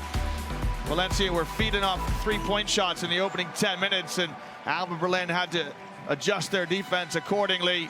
Franz Wagner, the teenager, with a couple of big shots. That one a miss. And Dornekamp here with that ice hockey foul. Great spirit from ALBA Berlin. You see Sikma with the easy two off the nice feed by Giedraitis. And the fans are playing their part in this one. Kafai going to work inside. ALBA were down as many as 5 points, 15-10 in the opening quarter. Fought back. They led by as many as 7. Just 3 in it right now. And the defense of ALBA leading to 12 turnovers for Valencia. You can see Hermansson there with the drive and finish. He's been outstanding in these opening 20 minutes. Shows he can share it there. Johannes Thiemann, who's also been influential in this game. Great here. The alley-oop pass just perfectly measured by Hermansson for Thiemann. Nice assist here as Thomas does the rest. Valencia paced in scoring. Well, it's been low scores. San Emeterio with 8 points for Valencia, who find themselves down 3 here at halftime in Berlin.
wäre verrückt jetzt, aber ich glaube, das Ganze lässt sich immer mehr ausbauen. Also der Wunsch ist, der Traum ist, es gibt in der Stadt 450 Grundschulen und 250 Oberschulen. Der Traum ist, dass irgendwann alle Schulen Basketball spielen und zwar auf richtig hohem Niveau. Dann werden wir andere Bürger haben hier einerseits, aber auch hier Spieler haben. Das können wir uns jetzt noch gar nicht richtig vorstellen, wie gut es ist. Für die Sportlinie von ALBA Berlin. Dankeschön, Henry. Vielen Dank. Und Dankeschön an die jungen Basketballerinnen und Basketballer. Vielen Dank.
Thomas with a hard-nosed basket and the emotes right at the depth of the shot clock. Nice kick to the corner. Thomas lets fly with a three. Pretty basketball from Valencia.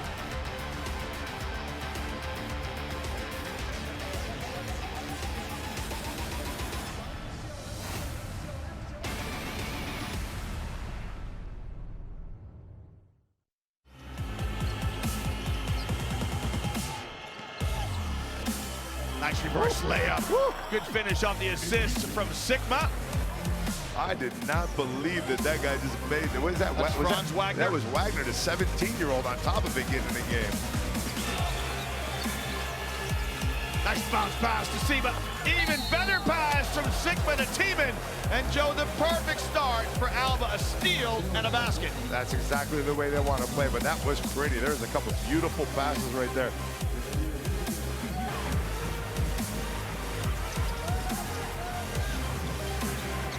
Oh, look away pass by Dio. Another pass to Laverie with a house call. Louis Laverie off the assist from Dubljevic. What a pass by Dubljevic to see that action so quickly.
Coach Aito, first half was a strong one defensively from your team, though you're only 3 points up. What is going well for ALBA and where is still room for improvement? We did better the rebounding, and they play very well in offense, shooting with a very big percentage in 3 points. Thank you very much.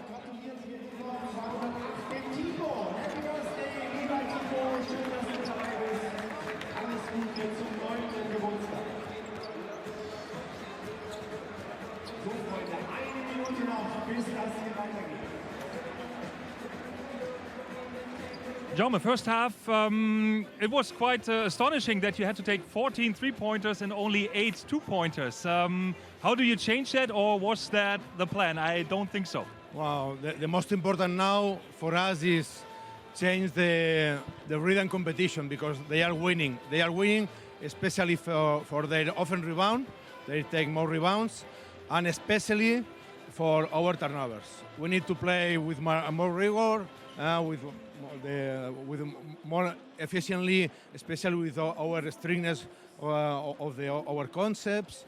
And now we think if we recover the control to the rhythm, we can win. Thank you very much. Well, good evening and welcome back to the Mercedes-Benz Arena. Guten Abend to any German speakers and buenas noches to any Spanish fans picking up the telecast this evening. If you're with us in the first half, welcome back. If you're just joining us, a very warm welcome. Liam Canny here, joined by my colleague Joe Lucas. And Joe, just talking about some of what the coaches said there. 6 offensive rebounds for ALBA Berlin, and that's given them 33 shots as compared to just 22 for Valencia. Yeah, you know, we talked about it the other day at halftime also, that Berlin went into the halftime with 12 offensive rebounds given up, and they're only down 3. Well, Valencia's looking at it the same way. Hey, we've turned the ball over 12 times, and we're still only down 3. So who takes the confidence out of that right now? Let's see what Valencia can do. Well, Valencia in the orange uniforms have to defend first. ALBA in the blue start on offense. Here's Narco with the runner and got it to go. We'll get the 5s organized here for you. Valencia with their first possession. Great huddle with San Emeterio, Van Rossom, Thomas Dubljevic, and Joan Sastre. Both teams have played straight man-to-man throughout this, and ALBA start this game in man-to-man. This half, that 3 there by Sastre is good. Got a whistle here. And I kind of question the Minoko coming out here in the second half to start the second half. He really wasn't productive in the first half. Wasn't too productive in game 1 either. And now you got him out here starting the second half. He made the first basket. You got to give him that, get him into the game. Yep. But you look at Thiemann and Clifford and what they were doing in the first part of this game, and you want to keep him in the game, and he just gave up another possession. You score a basket, you give up possession on a bad foul. So Dubljevic now in the low post. Goes at Nanako. His jump hook is short. Nanako with the rebound. Alba come out with Giedraitis. Siva, Hermanson, Sikma, and Nanako. Here's Sikma, top of the key. Oh, through the legs pass, gets it back. Lines up a three, just off the mark. Here's Sastre in the open floor. You know, Joe, the game one was decided in that third quarter. Alba Berlin came out, started brightly. As you see, Dubljevic missed the three. Giedraitis gathers the rebound. They started really well, and then all of a sudden, Valencia went to the gas. They went on a 14-0 run, and they won that third quarter 30-15. Yeah, it was a huge quarter for Valencia, and that's something that I'm sure ALBA Berlin talked about at halftime, saying, hey, listen, guys, we were down 3 the other day. We came out strong, but we blew the third quarter. We got to come out strong. I always talk about the first couple minutes of each quarter, the last couple minutes of each quarter. We talked about it at the end of the half. They're so important. They did a good job of maintaining. They didn't keep that 5-point lead that we talked about, but they still did a good job of keeping Valencia away from getting the lead. But now they have to start big here in the second half. Nanako, a little pass inside. Sikma in traffic, keeps it alive. Giedraitis in the corner, count it! Well, sometimes it's better to be lucky than good. Sikma keeps it alive, and Giedraitis knocks down the three. You know, Lehman, those were the baskets that Valencia was getting the other day on those loose balls. This time it's Berlin's turn. San Emeterio curls on the screen. Draws the foul on Giedraitis. It was a great play by Sikma to stay with that. There it is here. He's going to keep it alive and just tip it to Giedraitis, who's in a good spot and knocks down the corner three-pointer. You know, no one really realizes it, but Sikma knows where everybody is on the floor. You know, to make a pass like that, he's going after the ball. He's throwing it out there. You know that your man's out there. You know where he's going to be. Good double team by Alba. There's Thomas now going to work on Sikma in the low post. You can see Siva jockeying down. He loves that little turnaround jump shot, does Thomas. It strikes the iron, and Sikma comes back for Alba. Giedraitis, tough shot by Giedraitis. The interesting thing defensively there is Thomas likes to get that ball into the lane, though. He likes to go a little bit more over his right shoulder. And that time the defense didn't let him do it, as we see Sikma making that pass down to Giedraitis. But I think the foul was on the knuckle, wasn't it? Coming down, exactly on the push. Right. Not the best option from Giedraitis, but Nanako gets called for the offensive foul. You see Valencia also coming out a lot more in double teaming the pick and rolls defensively. We'll talk about that in the next trip down. Right now, Siva playing cat and mouse with Dubljevic. And, you know, Joe, I find it so hard for post players to defend. If an offensive player is patient in the low post, just keeps backing down, invariably they'll get the call. Yeah, I mean, there's a lot of contact here. You see Nanako keeps throwing that elbow. You see that second or third one, once you extend it, you're in trouble right there. But again, you can't give Dubljevic that many dribbles either down low. You have to come and send someone, make him pick up that dribble, fake down there like they did before with Thomas. Kick to the corner. Thomas lines up a three off a pass from Sastre, no good. Dennis Clifford back in the game. Pass ahead to Clifford, who's running the floor. Oh, you gotta love that big man running the floor.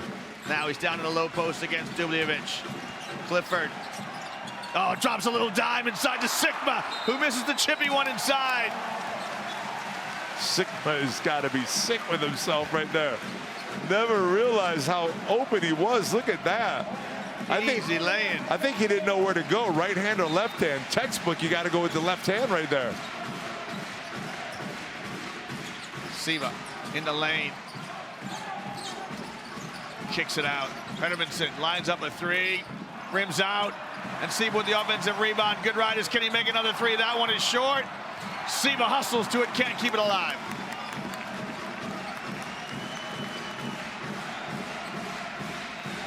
Well, the fans beat their drums,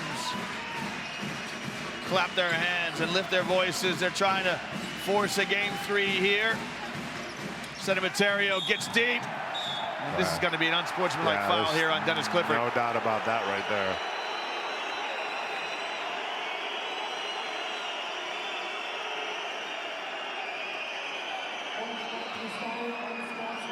So the first foul is okay here, Joe, and then he comes down with his right arm, and that's unsportsmanlike.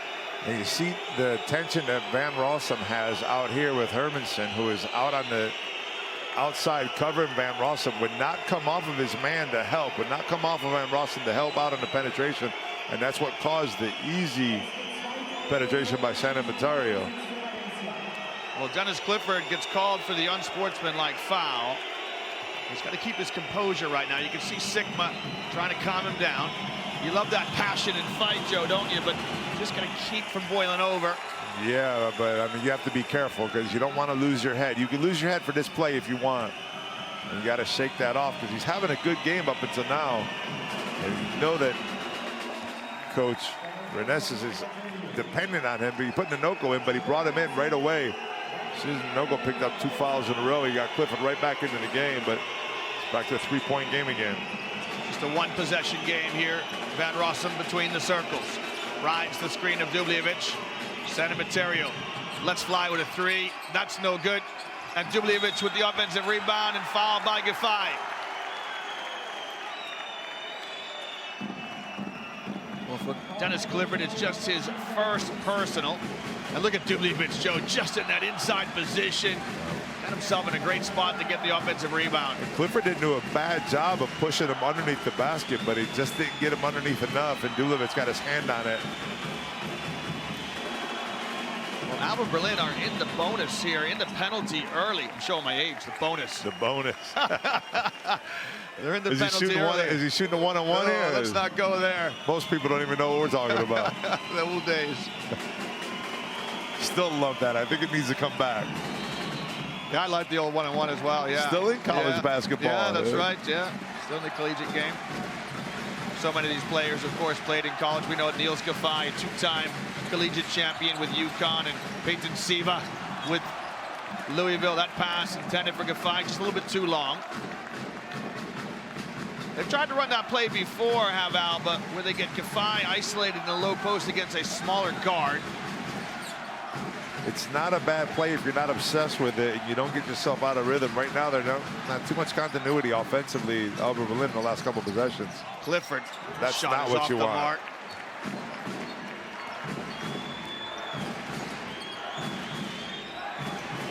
Speaking of isolations, now Thomas against Sikma. Crab dribble here from Thomas, goes to the left hand, and that's class from Will Thomas. Yeah, you can't let him turn into that lane. That's why you have to send that player down. Sikma knows there's not much he can do because Thomas has got the ability to get up and hang. Here it comes again. Gifai with some size advantage over San Emeterio. Converts. It's a nice play. It's a nice play, but that's not a play. I don't think that's the play you want for your offense. You need to move the ball a little bit more. You can't rely on that play throughout the second half. It's not much of a mismatch. Gifai stands 2'1", San Emeterio 198, 199. Not much in it. This is dead even here. Both of these players 2'3". You can see Siva jockeying down. Thomas back to the left hand, and the same result. It's too late. Siva needs to come earlier. The problem is, like what I said before, he does not want to leave Van Rossom. That's the problem. But you got to send someone down there, at least to fake, and make Thomas pick up his dribble. Van Rossom 1 for 3 from behind the arc. Siva tries his hand. That hits the heel of the rim. And this is an important passage of the game here as we pass the midway mark of the third quarter. Does Thomas post again? Sastry.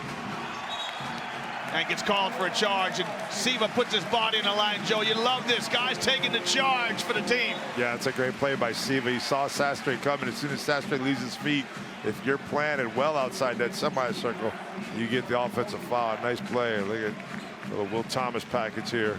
Just talk about this low post move, Joe. You said he likes to go to his right shoulder.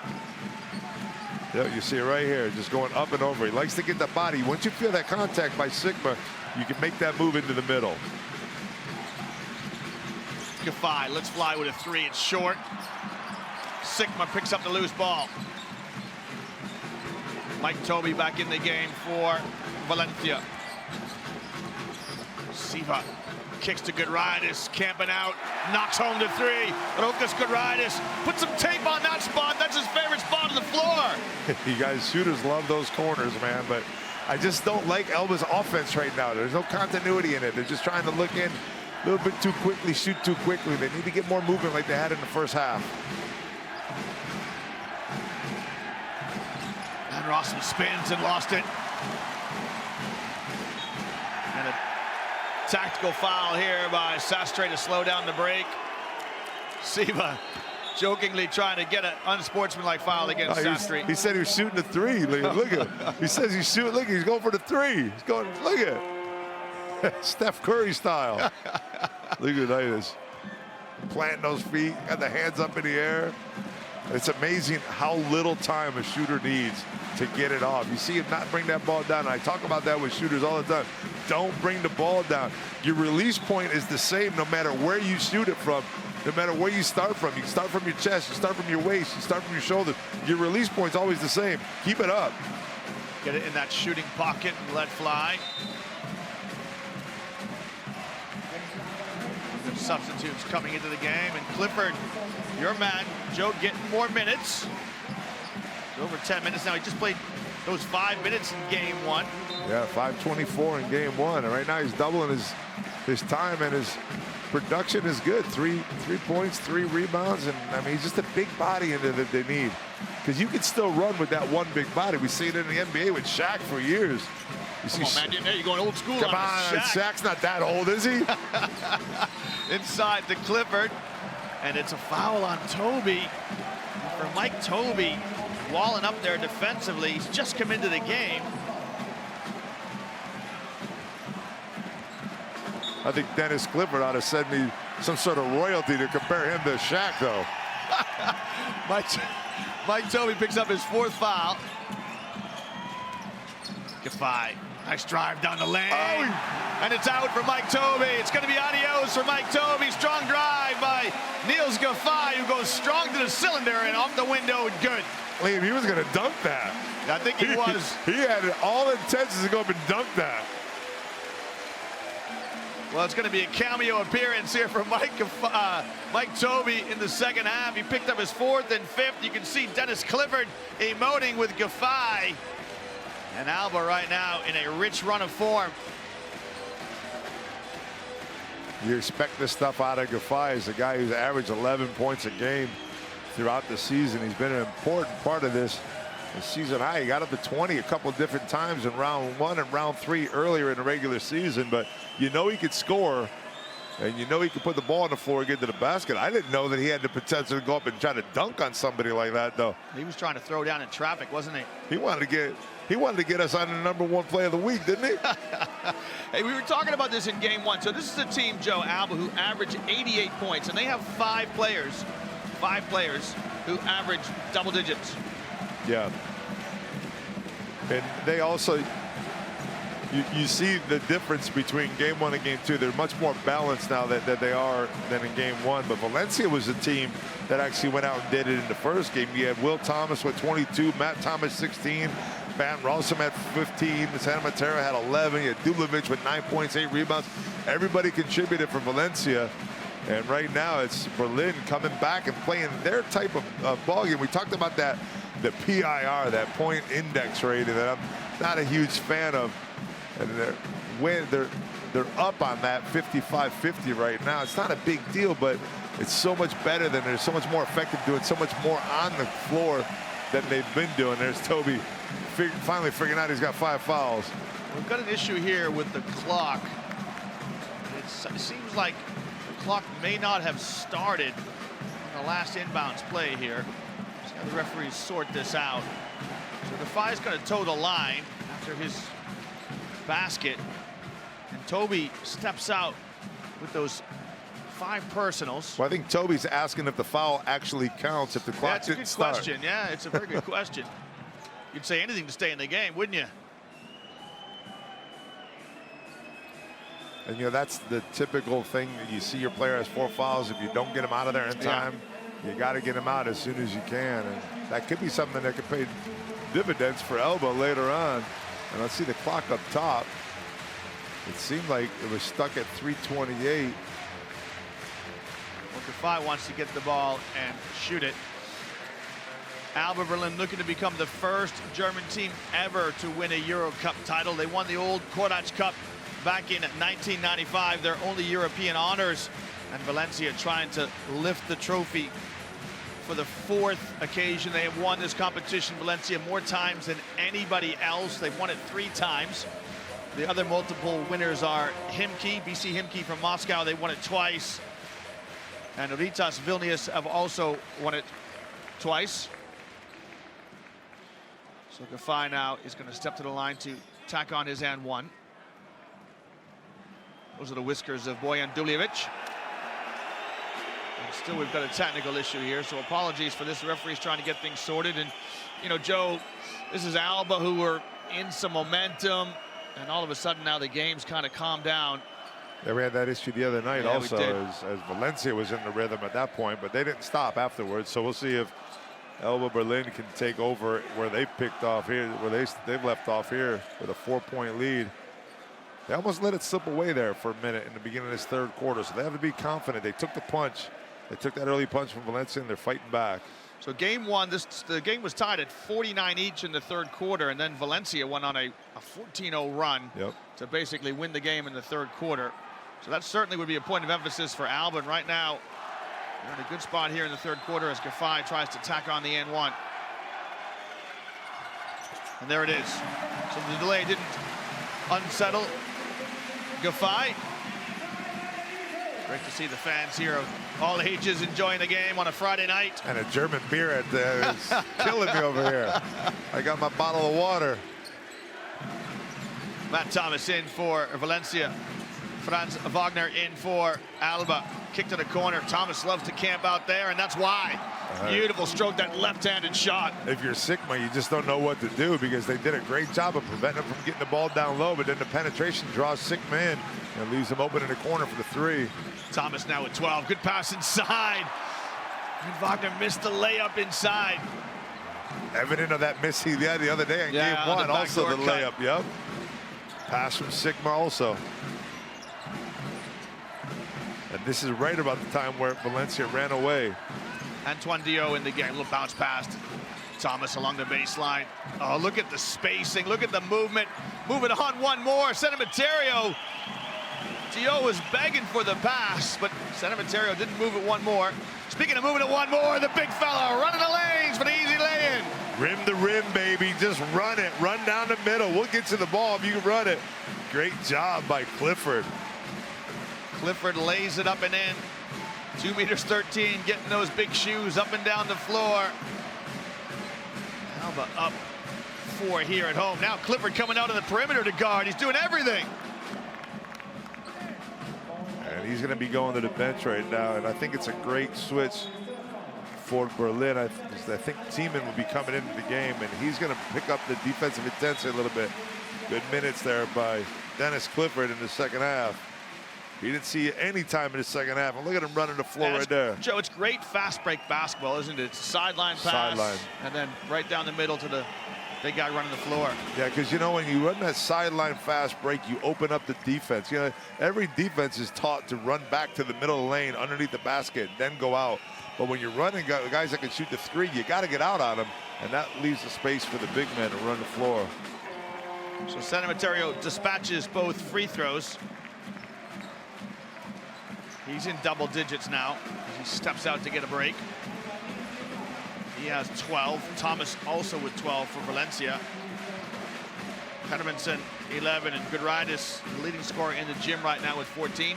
Johannes Tiemann comes back in. He had really positive minutes in the first half. Hermansen directing traffic.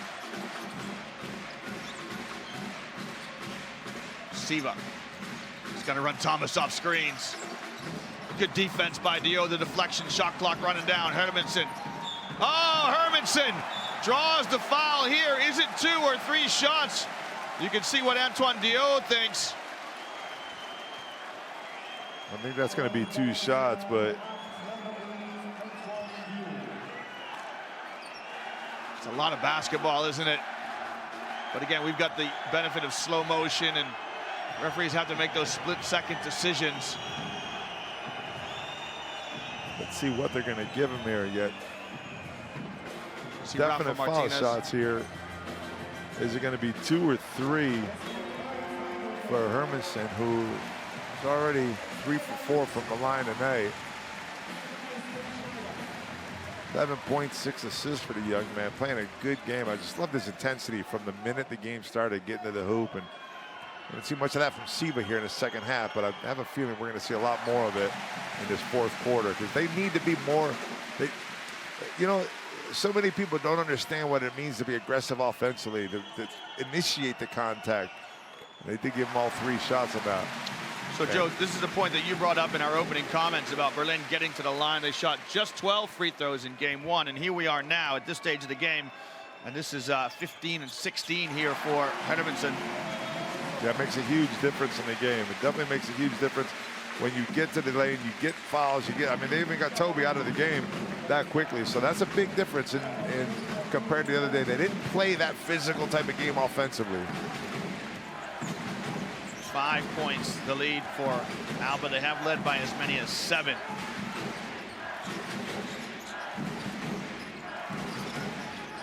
Thomas runs into a crowd. That's what happens when you can shoot it. Look at Tiemann, though. He's all over the place. I'm surprised they didn't look down and maybe get a travel call out of that on Thomas. But Tiemann is finding the lane and finding the spots to make the trap and make the switches. Foul away from the basket here. It's on Tiemann. This sends a Valencia shooter to the line. It's Antoine Diop, French international. We wondered, you know, in the absence of Vivas, how the point guard play would be. Sam Van Rossom in game 1 was outstanding, and Antoine Diop played his part as well. Yeah, Diop had good minutes. He didn't score in the game, but he had 4 assists. There's a couple plays where he's finding the big man, cutting down the middle, and drawing into defense, open up threes also from Valencia. And, I mean, he's a good player. Just unfortunately for him, he just physically hasn't been around in the last, I'd say, what, 15 to 16 months? Yeah, he missed all of last year, all of the EuroLeague campaign last year with injury. Good to see him back to full fitness. He steps out, and Van Rossum comes back in. Louis Laverie also in the game for Valencia. Just about a minute to play here in the third quarter. Wagner from the corner. That strikes the iron. Valencia now a chance to draw level. I think that's a tough shot for the young man. He's hit a couple so far, but he's been set. He's had the ball. He's had time to shoot it. That was a quick shot that he took from the corner. I don't think he needed to get that one off. I mean, if he's confident enough to make it, you got to let him air it out, but he's got the big man down low also. There's his brother right there trying to do his bit for the cause. Dubljevic and Tiemann. There's the double team. Dubljevic reposts. Goes at Tiemann. That's an elbow right there, yeah. Dubljevic is getting tired of being knocked around. He wants the basket, but I think they're going to call a foul on, I think that foul's on Dubljevic. Yeah, he's chugging 5, seeing if the ball, if it's good. Watch the elbow come out, boom. Joe, the contact there from Tiemann, and he's chest on, so he doesn't have his hands. So is that exactly what you want to do, yeah, wall up there? That's what you want to do, but it's so hard to do. It's so hard to absorb that contact with your stomach, your chest, especially with a big guy like Dubljevic. Well, they're not letting Siva breathe. Well, Thomas now gets called for the foul, and then a technical foul on it. That's going to be 3 free throws right there and the ball. So we'll get 2 free throws because it's team foul. So here's the foul on Thomas. Then remonstrates and gets the technical from the referee. Maybe a little quick.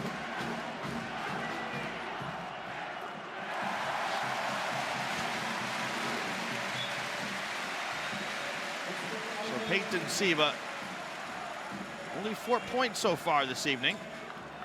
It's his 5th. I still like the way he's playing. He hasn't done it much here in the third quarter.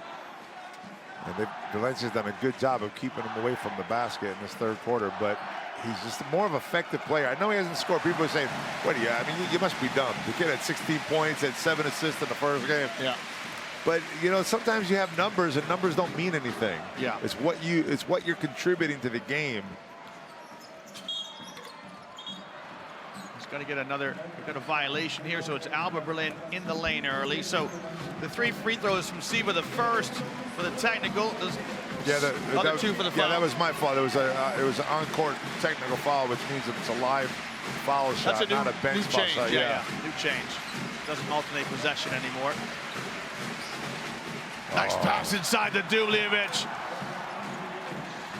Demon got caught running way too far out of Matt Thomas, and that's what Matt Thomas, big men love shooters, man. They get those shots all day long thanks to Matt Thomas. Last few seconds here of the third quarter. Siva. Now with Dubljevic. Siva. Oh, a little hesitation. Kick to the corner. The three's on the way. Will it count? Well, a three from the corner immediately waved off by the referees. Schneider knocked it down. He just couldn't beat the horn.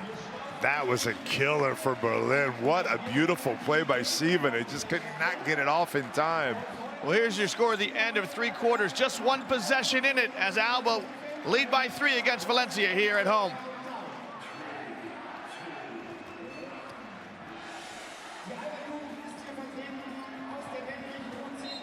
The total rebounds, 25-22. Look at that, Joe. ALBA Berlin, just 3 turnovers in 3 quarters of play.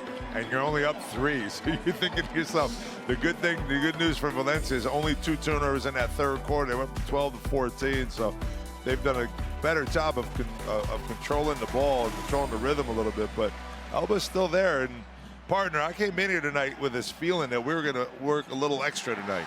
Yeah, I'm getting that feeling even more and more as we get coming into this fourth quarter. We might get a game 3 or maybe overtime, you thinking? That's what I was thinking. I came in here thinking we're going to get some overtime tonight. I don't know why. Well, you can see third quarter highlights here. Will Thomas starting to take over the game. He went twice to that left-handed little baby jump shot he likes in the lane. They Here's did the such second a good job here in the first half of not letting him get into that move right there. They cut him off. They made him get the ball up. They made him pick up his dribble a couple times, which prevents him from feeling comfortable because that shot that he takes is in rhythm. And when he gets it in rhythm, he goes up and he's able to hang and make it. He does it with one hand, basically. And you got to take that away from him. You got to take that the paint from him. We're just taking a look at the distribution of scorers for ALBA. Martin Hermansen with 14, Rokas Giedraitis with 14, Niels Gaffay with 9, and for Valencia, they've been led in scoring by Will Thomas with 12, San Emeterio also with 12, and Dubljevic, the all-time leading scorer, with 8 points. So 10 minutes for Valencia to get their 4th crown, or for ALBA to force a game 3. And I'm seeing right now in the stats, Liam, that Yoshiko Saibo has not come into the game at all. I don't know if he was hurt in game 1. And he's not in the plans for game 2 here, but it's an interesting fact that, I mean, he's played 13 games this season, 18 minutes a game, stepped up a little bit in the playoffs, averaged 10 points against Malaga, 8.5 against Andorra, and you're missing those numbers right now on the bench. I wonder where he is and what's going on. Yeah, he played 12 minutes in game 1, didn't score, but as you say, 12 minutes to give some guys on the perimeter a break. Well, here's the 4th quarter here now. ALBA play with their backs to the wall, their backs to the Brandenburg gate. Extra pass here to Dornekamp. Dornekamp lines up a 3, just won't fall. And Sikma with a rebound. Great box out by Sikma right there, also making sure Lavernet doesn't get in front of him. ALBA start with Sikma, Nanoko, Siva, Gaffay, and Giedraitis. And the pass intercepted by Dornekamp, who moves it on. Oh, great defense by Siva. What a great play by Peyton Siva to atone for the turnover. Yeah, you're thinking to yourself, follow him all the way down if you can, or go to strip that ball. And then he waited to the last second. You don't always want to wait to the last second because you're afraid right here of the and one. But he saw it perfectly, didn't he? He saw him bring the ball in. And Van Rossom is not happy about that. Valencia come out with Dornekamp, Van Rossom, Labarre, and Dubljevic in a second easy layup for Sikma. I'm looking at my partner. He's got his head on his desk right now. Oh, that's the sin. You feel so bad when you miss a shot. And that's that play they ran earlier for the dunk. And they couldn't get it this time. Thomas. Right now, Valencia out of sync offensively. Thomas tries to find Labarre, and it's another turnover. You know, I used to get in trouble all the time back in Spain talking about don't leave your feet when you're making a pass.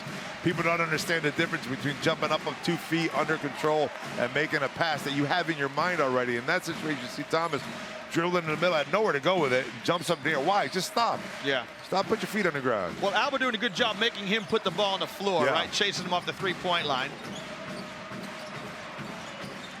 Sikma now showing some perimeter skills.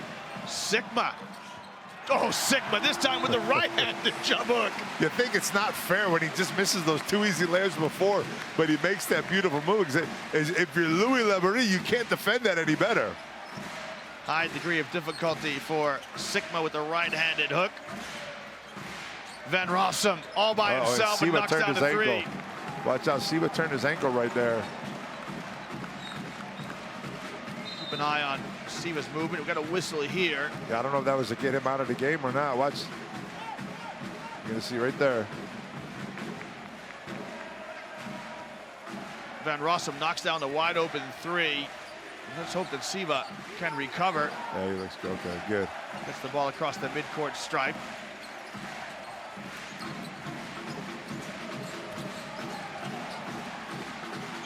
Nice backdoor cut to Siva, and just gets called for the travel. Siva's like, I'm a point guard. I don't travel. Only the big men travel nowadays. I think he's pleaded a pretty good case. He got that ball and tried to head fake as he got the ball and got it down. I just don't know if both feet came off the floor, but I think it's something the referees aren't used to seeing. He's going to come out. He'll go right down to the physio, get some attention. He looks okay. Edmondson's going to come on to spell him. The assistant says, "How's your ankle?" "I'm fine. Get me back in." Yeah, and this is an interesting part right here, because remember the other day, Giedraitis spent some time in the fourth quarter on the bench. So did Siva. So we're going to see exactly what Aido has planned here in this fourth quarter. Van Rossom, a little bounce pass to Laborie. Laborie to the left hand, no good. Look at the bodies competing for the rebound. Dornicamp, oh, what a block from behind by Sikma, but Dornicamp converts. A little out of sync right now, Berlin, both offensively and defensively. Hermansson's going to slow things down now as ALBA get in their half-court set. Nanako slips the pick. That's tough for him to convert. Can't finish. And a cheap foul here by Sikma. You're starting to feel the experience of Valencia. It's just creeping into this game. Just the little things, the loose balls, those 50-50 balls are so important. Right there, that's Giedraitis' ball. You can't give that up. You got to turn, you got to look, you got to make sure you retain possession. Good hustle play there by Aaron Dornicamp. Now, ALBA come out, look like they're going to trap, or they just, yeah, so Gafai comes out to trap and then he gets back onto Dornicamp. Hermannsson helps in the low post. A nice pass from Dornicamp. Laborie scores inside. And not a good rotation by Nanoko. Seeing that ball going down on the baseline, Nanoko needs to drop down, be around the basket, and get in front of Laborie beforehand. Yeah, Giedraitis here gets called for the push-off, and Sastre with some good defense by Valencia. Yeah, you know, you need a timeout quickly to get your troops settled right now. This is a pivotal part of this game. It's 3 minutes. There's some chains gone, and your team has not looked into it in the fourth quarter. Well, we just heard a horn. You can see the Valencia fans are delighted by how the game is progressing here. Once Sastre just get his feet in shape, drew the charge, and look at what it means to him. Yeah, I mean, it's an obvious foul. You can fight it all day long, but that's an obvious foul. Well, ALBA don't take a timeout, but they change their personnel. Tiemann comes in. Nanako steps out. Tim Schneider's also in. Sastre, Thomas, Laborie. We saw that play on Tuesday night into the high post, and one more to the baseline, cutter for 2. You feel it happening, and we talked about it just a little while ago. You feel that ALBA has to do something to come back here. Get an open 3 if they can. Get to the basket, get fouled. That's a tough shot from Hermannsson. Schneider can't score, and loose ball into the hands of Tiemann. They got lucky right there. I'm going to ask you a tough question here, Joe. Do ALBA have the right guys on the floor in a do-or-die game right now? I'm questioning it. I really am. I mean, you saw it in the fourth quarter the other day. Also, you're looking at Siva on the bench right now. You need him in the game. Hermannsson, I think you need both of those guys in the game to get to the basket. That's what was doing damage to Valencia earlier, was getting to the basket. You see what they're just dominating them right now. Valencia is in this fourth quarter. Everything in the paint now. Remember we talked about they didn't get anything in the paint earlier. Yeah. Now it's all coming from the paint. So Laborie for Valencia with that easy lane on the baseline cut. We'll see Saibu in the game. And I find this quizzical, Joe. A guy comes into a game for the first time in the fourth quarter. Yep. Gafai in the corner, trying to break down Dornekamp. Moves it on to Hermansen. Rides the screen of Tiemann. Hermansen with a tough three, no good. Schneider with the rebound, in traffic, kicks it out. That's the way to retain possession. Nice play by Schneider right there. Hermansen. His lay-in won't go. Hustles after it. Great hustle by Hermansen. You're wondering where the points are going to come from for Alba Berlin. Tiemann trying to get a post inside, and Dornekamp. And Joe, again, I don't want to be critical of a legendary coach, but there's 5 minutes left in your season. Do you have the right guys on the floor? Yeah, Siva's got to be in this game at some point or another. Schneider's going to put in some minutes right here. I like Tiemann because you need somebody defensively in there, but you got to get the guys on the floor that are going to score for you, because right now you're having trouble offensively. I talked about it. They lost it in the middle of the third quarter. Their offensive continuity was gone. Another turnover here. Dornekamp comes up with a steal. So Valencia, as we hit the midway mark of the fourth and final quarter, a chance to extend their lead. Tiemann gets called for the foul. Still no subs bench, no substitutes from Alba come to the scorer's table. It's a 9-2 run and no timeout yet by Alba Berlin. And here, this has got to be, it's either a TV timeout, Aido might have waited for a TV timeout, or he might have called it himself here. Well, definitely Alba need it.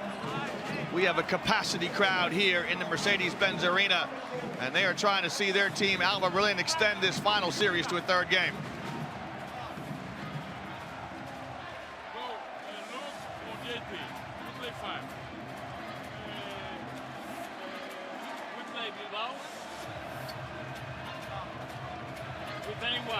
One side or the other? 10 by 5, right?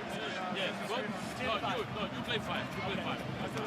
Then you play one in any side. Or inside, or boom, going there. After you play 2 down, you have the ball and go with hand off and everything. But after, in defense, you have play fake it 2-on-1. If we don't steal the ball, fake it 2-on-1 and coming back.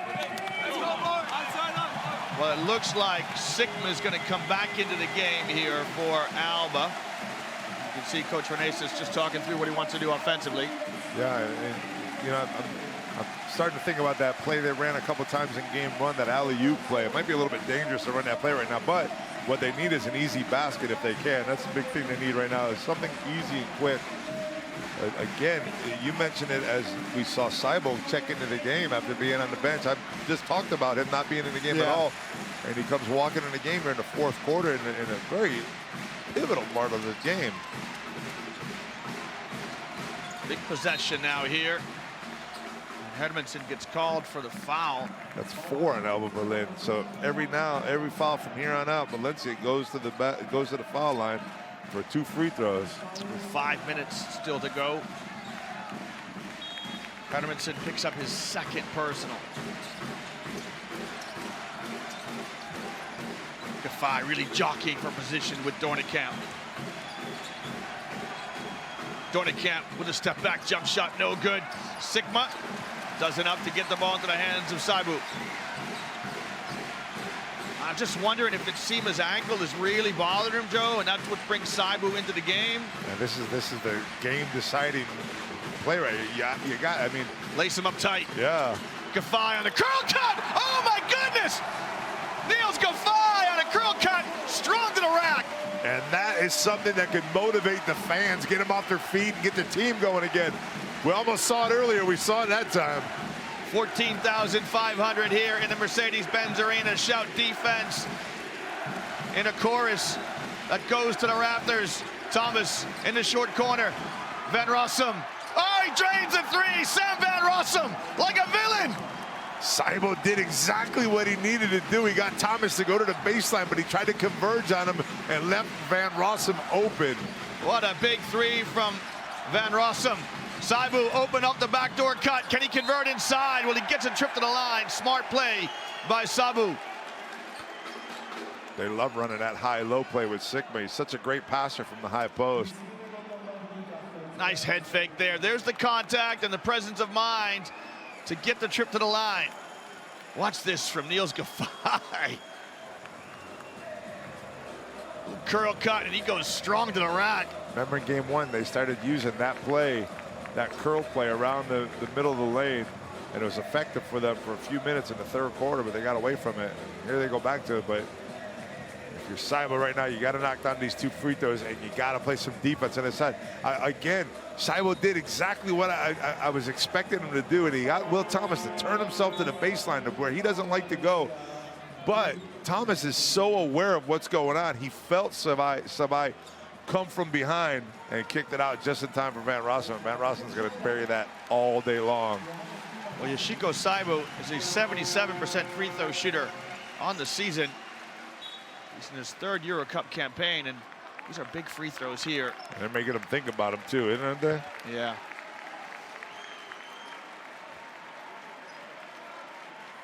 Tiemann steps in. Dubljevic comes in for Valencia, and there is Siva. He must be waiting to come in for the shooter. So Yoshiko Saibu. 2 big free throws. Makes the first. From Cologne, Germany, originally came up with the ALBA juniors. And now a chance to make the free throw and get Peyton Siva back into the ballgame.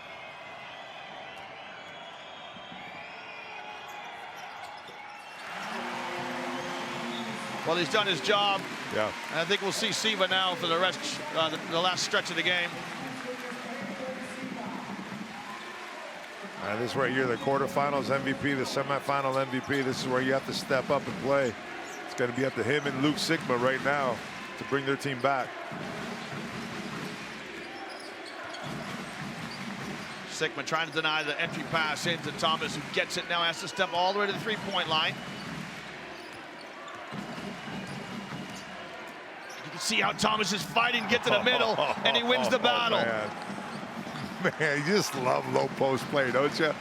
So many people taking it. Yeah, it's a lost art now, Joe, isn't it? So sometimes you see 5 guys out and nobody with their back to the basket. It opens everything up for the rest of the team that you get a couple baskets like that.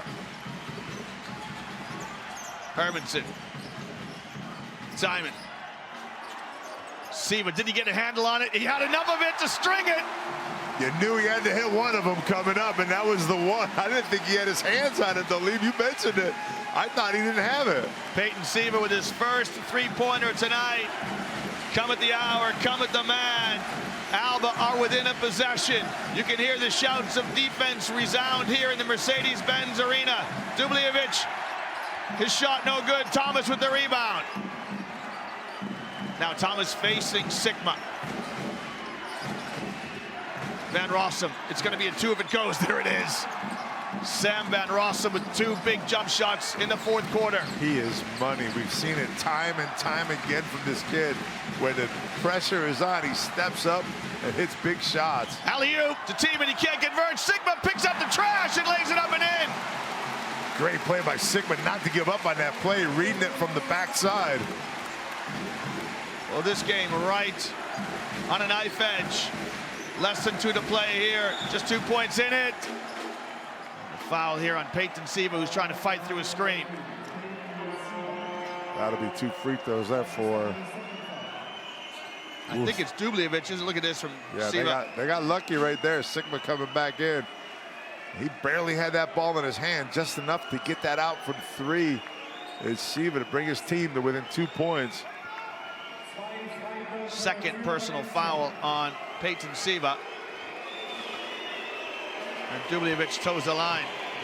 It's a good foul shot, 82% on the season. He's been in this situation so often. Perfect in the charity stripe tonight. And there it is. Commentator's curse. There it is. He's been a 4-time All-EuroCup selection. Was a first-time EuroCup team member in 2017, and then again this year in 2019. Can he make 1 of 2?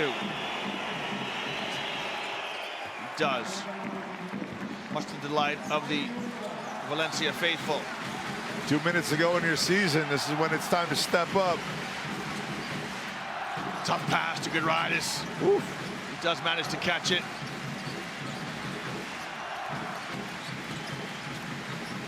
Giedraitis off a down screen. San Emeterio stays right in his footwork. Now Tiemann goes around Dubljevic, count it! What a move by Johannes Tiemann. Found the contact, got Dubljevic off him, took advantage and got the and one. Here's the insertion pass.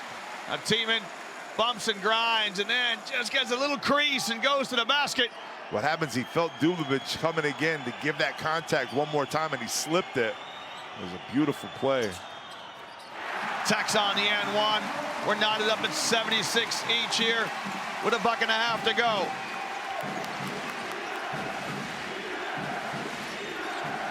Valencia have been keeping their composure in front of this cauldron. Into Thomas in the low post. Siva comes and commits to the double team and then commits the foul. You see, Van Rossom doesn't care. He's throwing it up anyways. He still sticks to three. So difficult. But I mean, how smart is Valencia playing? Every time down the floor, they put Van Rossom and Thomas on the same side of the floor. Yeah, it's a big difference, Joe, because it seems like Valencia can get the ball to where they want, when they want. And ALBA have to work a bit on their end. Another missed foul shot by Valencia.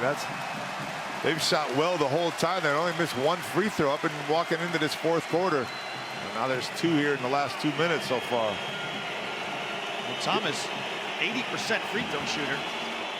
Makes one of two. Watch for one of these backdoor cuts on the play that they like so much. With Sikma coming up to the high post. Siva behind the back pass to Tiemann, who lays it up and in. Oh, Peyton Siva, does he know it's the EuroCup finals? A little hot dog, a little mustard on the hot dog from Siva. Now they got to do it down here defensively. Thomas. It's a two-man game with Thomas and Van Rossom.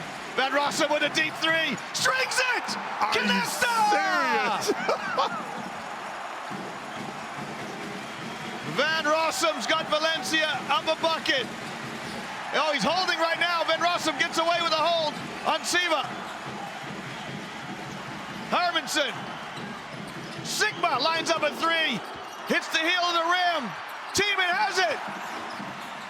Siva now. Oh, so smart. Peyton Siva draws the foul on San Emeterio with 27.5 seconds left. Woo! Look at Van Rossom. Are you serious? Giedraitis needs to come over. You got to blame that on Giedraitis right there. What a behind the back pass. And Tiemann's been huge throughout this whole game. And now it's going to be up to your quarterfinal and semifinal MVP to knock down two free throws to tie this thing up.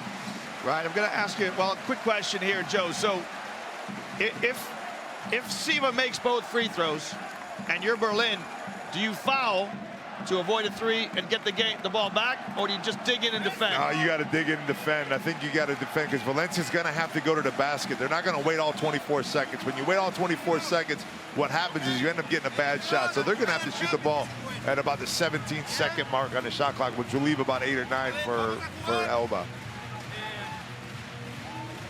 Puño abajo, flash. Puño abajo, flash. Foul.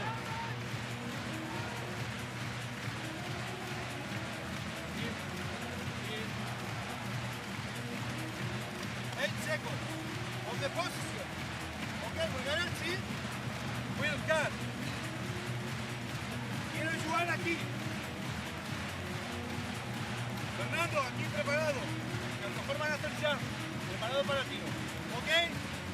Dubi, con el corte de Will, no esperes. Ya pick and roll. Cuidado, falta de ataque. Ya pick and roll. Okay. A ver si. Dubi. Ve a muerte al rebote. Will, go, it penetrate, go to rebound. The pass only is one. I go pick and down. Pick and down. Vale, press break. Press break. Cinco flash with Dubi. Esperar. Well, Unfortunately, we couldn't see what's happening, Joe, but we're listening in. That's a long timeout, too, wasn't it? Coach had a little extra time. Yeah, it seemed that way, but the referees are in no hurry. And look at the orange fans here. Great to see the Valencia fans.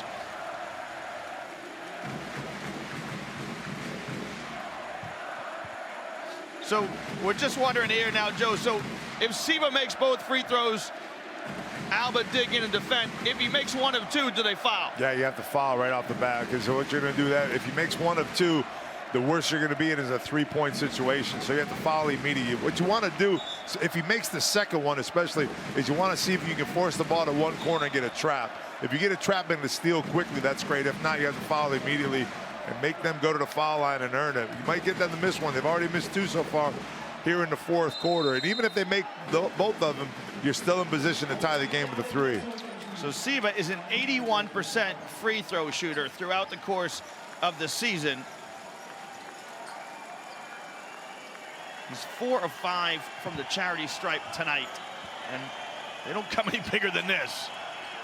Season on the line here for Siva. Missed it. So now he's got to make this, Joe, and then a quick foul. Yeah, you got to make this ALBA. one. I mean, you know, you talk about missing it, going for the rebound, but that's too risky because then you put yourself in a two-possession game. Right now, you got to try to get a trap if you can. You play by Sikma to give the ball to the ref. Force him to one corner and see if you can trap him. 1 point in it. Valencia. Right there, you got to get it. The trap. Oh, no rotation. Now you got to foul quick. And Fernando San Emeterio, it's his chance now to go to the line and try to make this difference 3 points. Unfortunately, with the 5 guys out there, you foul a guy who's an 86% free throw shooter. But again, you got 20 seconds left. You still give yourself a chance to even go to the basket and score a quick 2 and foul again, because there's 20 seconds left in this game. So if you can get it out quickly, I don't know what the timeout situation is right now. We can check that. Yeah, good question here. So if San Emeterio makes this, ALBA take a timeout and advance it. But just push it up and try to get to the basket. They're gonna use their timeout, move that ball up floor. Now remember, Joe, a rule change this year, so ALBA have the opportunity, they have the chance to take it out on their baseline or advance it. It's their choice. Yeah, it's their choice. They're gonna most likely want to take this thing out over half court. A lot of teams elect to take it out in full court because you can get that, if you can get that upward motion and get that run going. But I have a feeling that Valencia is going to step back regardless on defense and try to stop any type of penetration and quick baskets. Asking for the ball, coming slowly, hold. And now, then, you are going there, and then everybody ready to receive. We can shoot 2 or 3, and after we pressure. In any case, okay? In any case, we pressure. Hey, coach, on the initial, I'm going to try to curl, so they're kind of like denying, and they're leaving this corner open. And Luke's going to flash back the ball if he can, and then I'll come back and get it. Then remember to make this and this, because we have more possibilities. Luke will be here, possible this 3-point, it's possible to score there, and pressure. It's possible to score there, keep line of pass, and score without. Now, Joe, if you're Valencia, do you dig in and defend, or do you foul to avoid a 3-point shot to tie the game? Well, I think it's too late right now. There's too much time. I don't like the foul unless you're within 10 seconds. When you're within 10 seconds, that 8, 9 second mark, 7 seconds, I think that's the time to foul. Right now, what you're doing is you're battling back and forth in a foul shot game. Because if you foul right away, and a lot of coaches do that, I don't see it being optimal at this stage of the game with 20 seconds to go. Inside 10, I do it every time. ALBA need a 3 to tie it. Siva, and there's the foul. I'm not entirely sure Van Rossom meant it, but I don't think he wanted to do that, though. Now Siva goes back to the line for more pressure free throws. You can see a little shrug there from Juan Sastry. I mean, it's one of those plays where you're aggressive and you don't care if you do foul. It's not that big of a deal if you do foul, but he had to be careful there because if Siva thought about pulling up for 3. That's where it all goes wrong, right? If Siva's in the act of shooting 3, now you're in big trouble. So Siva makes the first. We heard from Coach Renesis that ALBA will press up the floor. And again, Joe, quick trap or foul? Yeah, you got a quick trap if you can and try to get a rotation into the middle to get that stolen ball again, but they couldn't get there quick enough last time, and then they gave up too much time on the clock. San Emeterio. You can't give up the sideline. Along the sideline. And now the foul. Yeah, but you gave up 5.5 seconds right there because you gave him the sideline all the way up. It was Giedraitis that was there that should have cut it off. What the coaches tell you all the time is put that foot on the out of bounds on the sideline, make him go over the top of you, make him go through you, see if you can pick up the offensive foul. Again, San Emeterio returns back to the line. He was ice water in his veins the last trip. Has 14 points tonight. Missed it. So there's still hope here for ALBA fans. San Emeterio says, calm down. Calm down, I got this one. Tranquilo, tranquilo, he says. I've got it. Calma. Will ALBA have life? San Emeterio makes one of two. If you're ALBA, you're trying to go right at the basket now to see if you can open up a three or get the easy two. Right now, you're thinking, if we go in overtime, we go in overtime. We're on our home floor. We're fine. We're going in OT. But you have to get some sort of penetration. What I don't like in these situations, Liam, and when I see the point guard get the ball and just sit there and wait and try to go one-on-one and pull up a three. Can't stand that play. I hope we don't see that out of Aido right now. Let's have a listen to Coach Renesis now. 72 years of age. You think he's been here before? He's seen it. First, we receive the ball. And immediately we receive the ball, we move the other side. And then we are screening here, possible to pass inside. Or long pass, or back and forth, and coming here, and here, possible this, pick and roll, go to the other side. Then we go to the other side immediately. That's very good for the skill and together, okay? It's possible 2 or 3, that's the matter. Go, foul. Yeah, I would have expected, Liam, maybe to see that play that they've been running on the baseline, where they get that ball to the baseline, when you saw Sikma bringing Thomas up the lane, to see if they can get that baseline pass in, but they're going to look like they're going to work it at first. I talked about Dublevic sagging in the middle of the lane, so you know they're not going to give Siva an open look. I mean, there's no doubt they're not going to give Siva an open look. Someone's going to have to be there to step up. 11 seconds left. So time for 1 or 2 passes. Here's Siva. Far side of the floor. Here's the screen. Giedraitis off 3 screens. Back to Siva. Siva lays it up and in. He knocks it up at 83 each. And overtime beckons. Overtime beckons here in the Mercedes-Benz Arena. But Valencia, with a timeout, will advance the ball into their quarter court with 2 seconds left to try and win it. Siva strolls to the basket and lays it up and in to knot it up at 83 each. Well, you saw no defense at all there on the weak side. Giedraitis didn't know what he wanted to do with the ball. Gave it right up, and Siva had a wide open look. It's almost one of those looks where you're like, I might miss this. I'm so open. You can see the assistants keeping the camera crew. Come on, let us in. Timeout. Defensively right now, Liam, you switch everything. All screens. You switch all screens, and the most important thing about this situation, switching screens, is you have to communicate. Regardless, you walk out and you say, listen, we all know we're switching, but you call every switch because someone gets confused every time. So what will Valencia be looking for here, Joe? Sideline out of bounds. Will it be a cutter to the basket? Shooters flashing back? Usually you see 1 or 2 things. You see the weak side. They try to go. A lot of times they'll try to go weak side because that's usually the side that no one's paying attention to. But the big play, and I always tell my defenders, listen, you got to get the corner away. I don't mind them getting the ball to the middle of the floor, but take that corner away. You see so many people cutting down off that 3-point. They run the 3-point line to the corner and receive that pass. And you saw it the other day in the Auburn That's game. right, in the collegiate finals. Yep. That's right, those corner 3-pointers. Now, with the game on the line. We're talking down here, the right-hand side of your screen. That's where you usually want to run your 3-point shooter. Antoine Dio to bring it in. Van Rossom flashes back. Everyone shifts. Giedraitis with the steal. It's on the way! Off the mark! Oh, my goodness. You called it, partner. We're going to OT. I told you. We are going to overtime here in the German capital. We get paid extra for this? Absolutely not. We're doing it for the love of the game now. There you go. Hey, do you remember that we did game 1 last year together between Darusafaka? That's right. And the same thing happened with a couple seconds left, and it was Scotty Wilbekin who drilled the 3 to put it in overtime.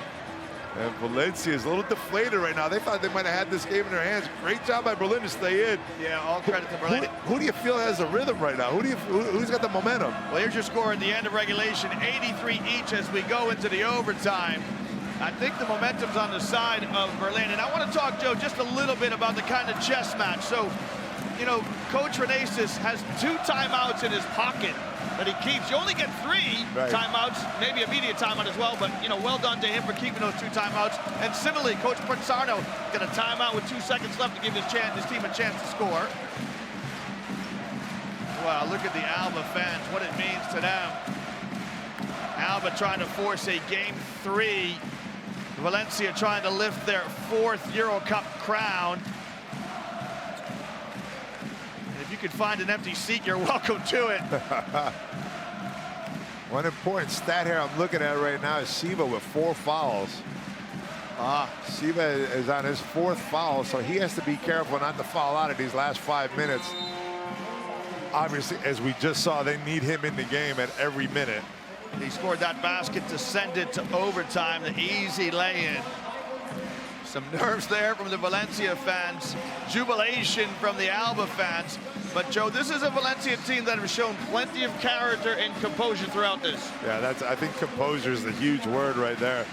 This team is a team that's been here before. They've seen it all. They've done it all. They're not fazed by this extra 5 minutes.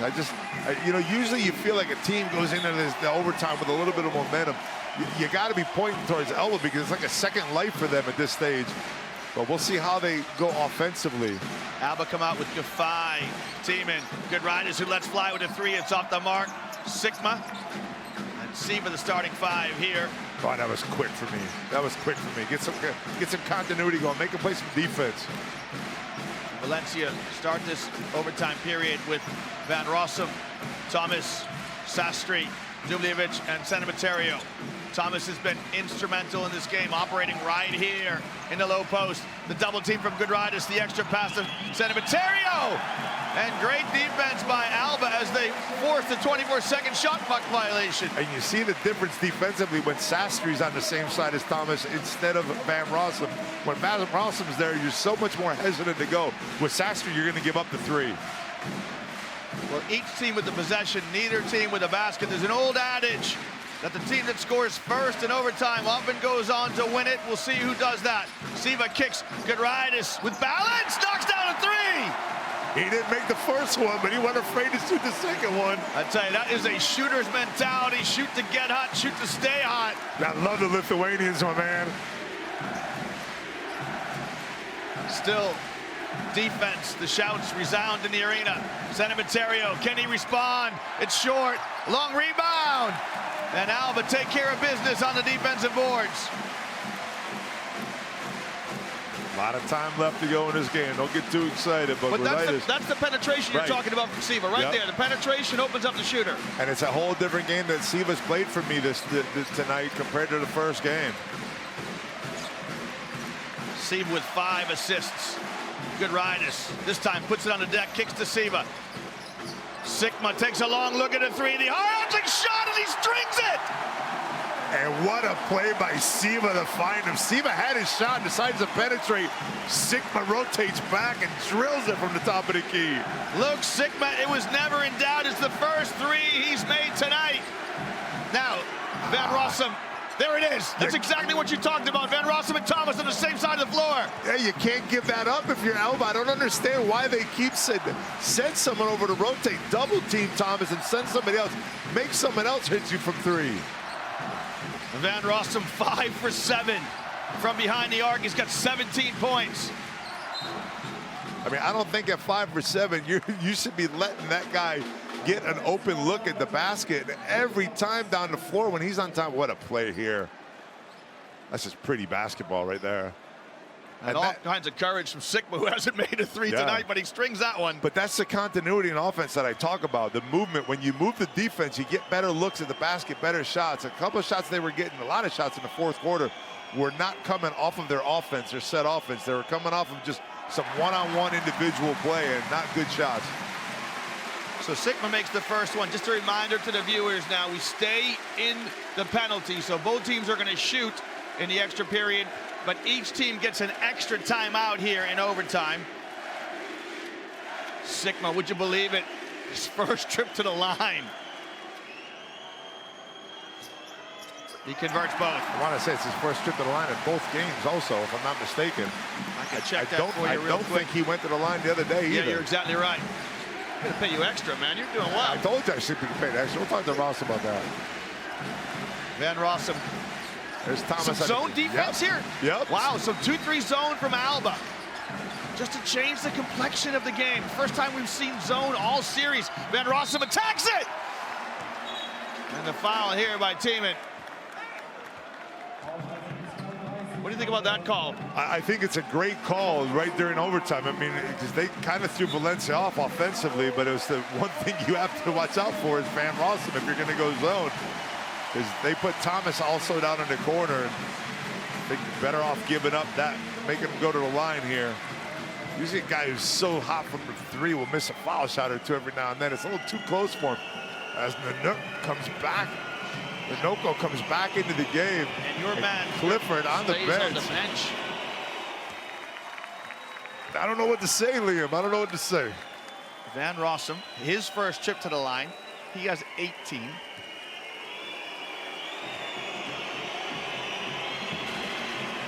It is two things you can't give up against the zone. That's penetrations and threes. Yeah, that's how you attack exactly it, right? What yeah. they gave up right there. Siva now across the midcourt stripe. Valencia staying at man-to-man defense. They have played all game. Siva gets deep, little bounce pass to Gafai. Can he convert inside? Tough shot. Nanako! Well, that's why he's in the game, but the offensive rebounds. Yeah, now he's got to convert the free throw. Wait, if you're Nanuko, you want to make sure you make that shot so you don't have to go to the line in this kind of pressure situation. He's a 50% free throw shooter. And he's put himself in a tough situation right here with 2:07 to go in his game. He hasn't shot any free throws tonight. He didn't shoot in game one. That is a stroke that was beautiful.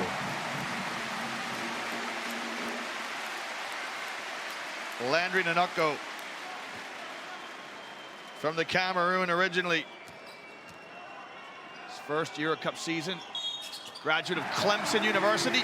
He makes both free throws. Huge baskets right there by Nanako. You gotta love that. That keeps it a two-possession game now. And now you need a good defense here. They're right back in zone again. Keep Ryan Van Rossum. So ALBA in that 2-3 zone. You're okay there. I see that defense. It's all settled in now. In the high post, San Emeterio. Step back three. That's no good. Dubljevic with the rebound. And a jump ball. Whose possession? That'll be Valencia's ball. ALBA had it to start the overtime. Oh, man, it's the offensive rebounds. You don't want that to come back to haunt you again like it did in game one. Not at this stage of the game. That was a huge defensive stand right there. They get that rebound, and look who's stepping into this game. There you go. There's your zone buster coming in now. Great call. Get Sastry out of the game and put him in, but you'll see Alba Berlingo right back into man-to-man right now, unless they go the old-school boxing one. I got to bring it out. The junk defense is coming out. Well, it's the 8th offensive rebound for Valencia. And there it is, back to man-to-man defense. Thomas comes in the game, missed the medium side jump shot. And now this is a huge trip down the floor for ALBA, who can extend it to a 3-possession game with a score here. Gafai on the curl cut, kicks. Sikma, can he make another three? Luke Sikma left it short. Oh, that was huge right there. You got to get it stopped here defensively now if you're ALBA. ALBA back into man-to-man as you predicted. And that's the 5th foul on Peyton Siva. And, you know, San Emeterio, I think, shows his experience here. Oh, yeah. A little bit of play acting here, because I think there's not a lot in that. So Peyton Siva is going to step out. Hermansen comes back in. Talk about this. How hard is this for Hermansen now to come into the game in overtime? Look, he's played through the game, but he hasn't played in the overtime period yet. Yeah, in a pressure situation too, because you count on Sam Van Emeterio making both of these and putting his team to within 3. So he's going to be at the point also. So it's not as easy to be aggressive in this overtime period. Oh, he missed both of them, or missed the second one and the rebound. Will Thomas with the rebound. Just a devastating offensive rebound. Dubljevic. Van Rossom. You're kidding me. You're kidding me. Oh. Sam Van Rossom. 6 for 8 from behind the arc. He's got double deuce, 22 points. And right now, 1 point separates the two teams. Less than a minute to play. Each team should get a possession here. And is it a moving screen? Yes, it is. Yes, it is. The foul here on Landry Nanoko. And it's almost like the wind goes out of the Zeppelin here. It's the 2 offensive rebounds on the other side. Look at that, dribbling away from, with the big man on you and Nanoko on you. And Rossom just pulls up, dribbling away from the hoop. And right now, Valencia's got a chance to take their first lead in overtime. Valencia have trailed throughout the whole overtime period. Back to the 2-3 zone here. Clifford in the game for ALBA. Peyton Siva has fouled out. Dubljevic, top of the key. Clark in the corner. Clark lets fly. It's off, I beg your pardon. It's Thomas with the miss. And now Valencia. You got to foul. You got to foul. Have the foul. You got to foul somebody.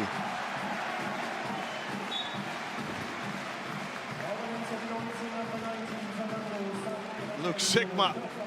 It's Matt Thomas. This is exactly the shot you want. Tell you what, Sikma does a great job of not getting any contact there, because that's a place where you can get a foul called easily, running down, especially with a 3-point shooter like Matt Thomas. So Sikma back to the line.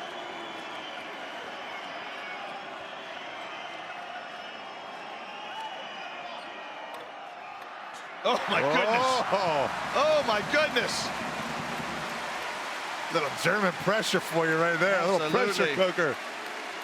3 for 3. In German, you say viel Glück, good luck.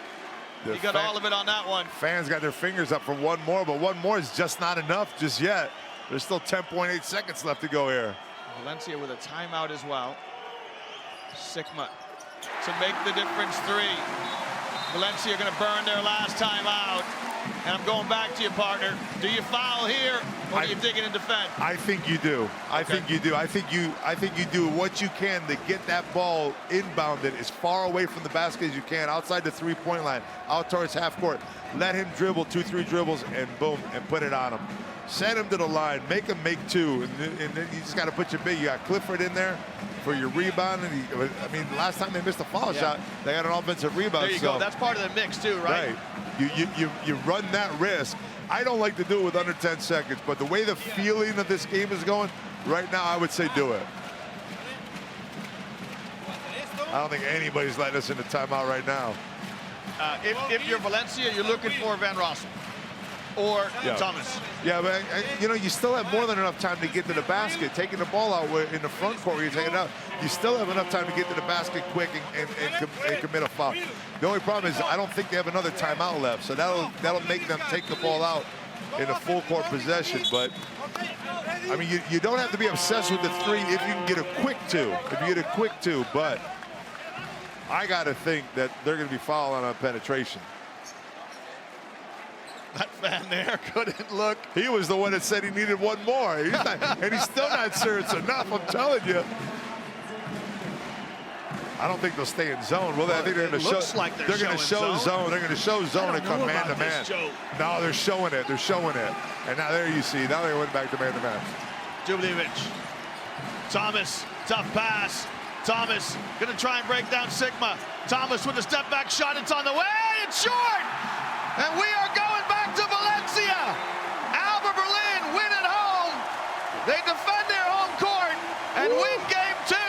This team that averaged 24 years of age have just forced a game 3. Did you see Sikma? Sikma's like, I didn't touch him. I didn't touch him. I swear I didn't touch him. And it was a nicely placed setup play before. I talked about going to that weak side. Yeah, you did. And they set up nicely, but great defense by ALBA Berlin to stay all over Matt Thomas there. Gonna put you on the spot now, partner. Who is your man of the match? So Peyton Siva with 14, Martin Hermansen with 14, Giedraitis with a quiet 17, Sikma with 15, but 4 huge pressure free throws. Here's your final score in game 2. ALBA Berlin win 95-92 over Valencia.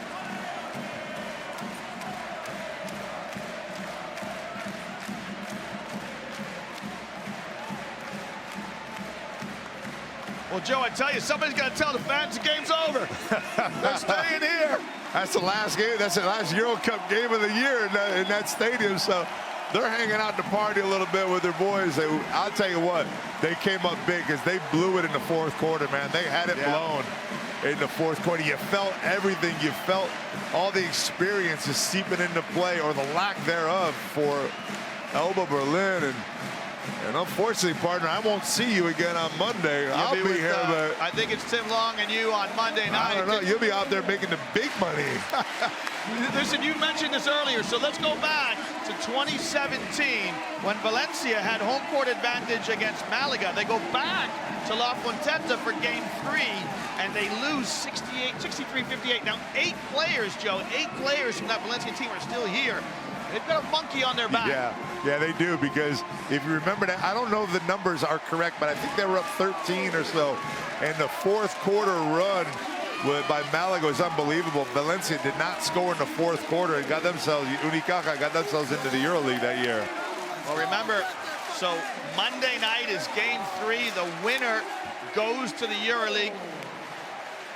We're going to try and get the thoughts of the winning coach tonight, Renaissance. Coach Aito, congratulations on a thriller win today. What were the little things that your team did better than Valencia in the end? Perhaps to play with better confidence in ourselves, trying to play like we used to play, with the difficulty that in front we have a team like Valencia that score every time from long distance. But in spite of this, we have faith in winning the game. Now you have 2 games that you have seen against Valencia. What is it that you take out of this game for game 3 that you want to do there? I will think now.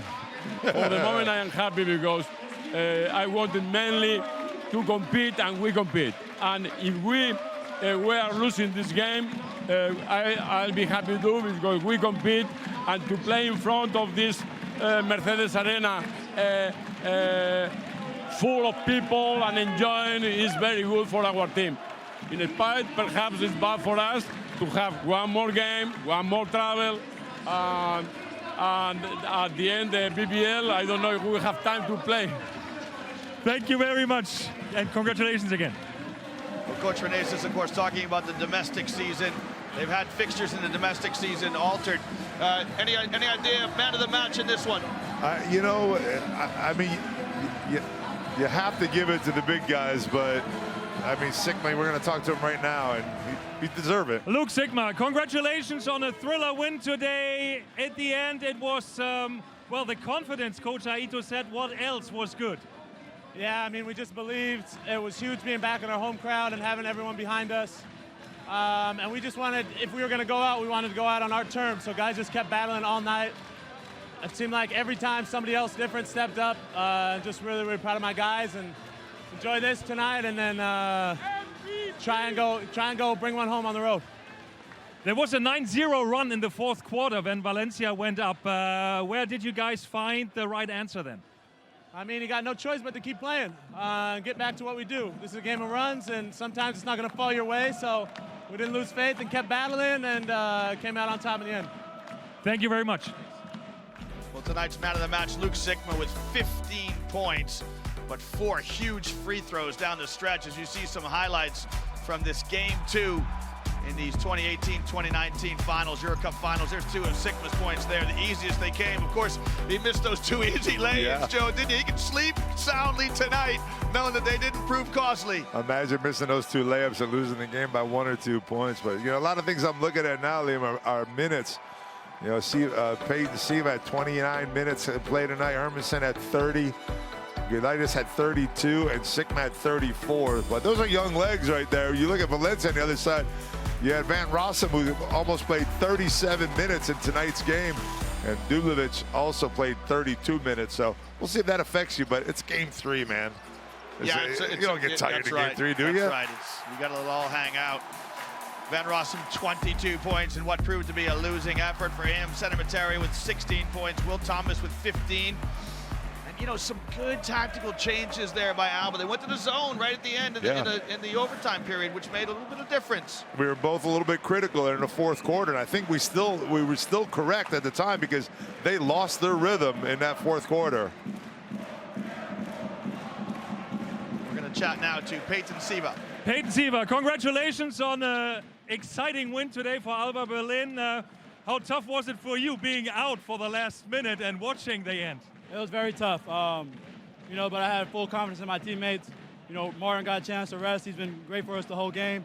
And Luke stepped up really big. I thought everybody did a great job, making the little plays. Landry came in, got the rebound, knocked down 2 free throws. So I had a lot of confidence in my team. What are the things that ALBA did today better than in game 1, and what are you preparing to do in game 3? What do you take from this game 2? We did a great job of just hitting the glass. They're a very good team. So we just try to limit their, chances in the glass. I think they shot over 50% from the three-point line today, so that was tough. But you can't take away everything. They're a good team, and just glad we got this victory and we're heading back out to Valencia. Thank you, Peyton, and good luck for game 3. Thank you. The thoughts there of Peyton Siva. In fact, Valencia went 14 for 30 from the arc, 47%. Joe, anything jump out there? Yeah, free throws. We talked about it, 32 free throws in this game. A big difference from game 1, and there was only 12, and they were shot 27 for 32. Made some pressure free throws. You see the assists pretty much the same, but those 19 turnovers are going to something that Valencia really has to think about for game 3. Battle of the boards is balanced. Remember, ALBA really fixed that problem because they were down 48-24 after game 1. Hopefully take a look at some of the leading scores. Well, from Berlin, we say gute Nacht. In Spanish, we say hasta lunes, game 3 from Valencia on Monday.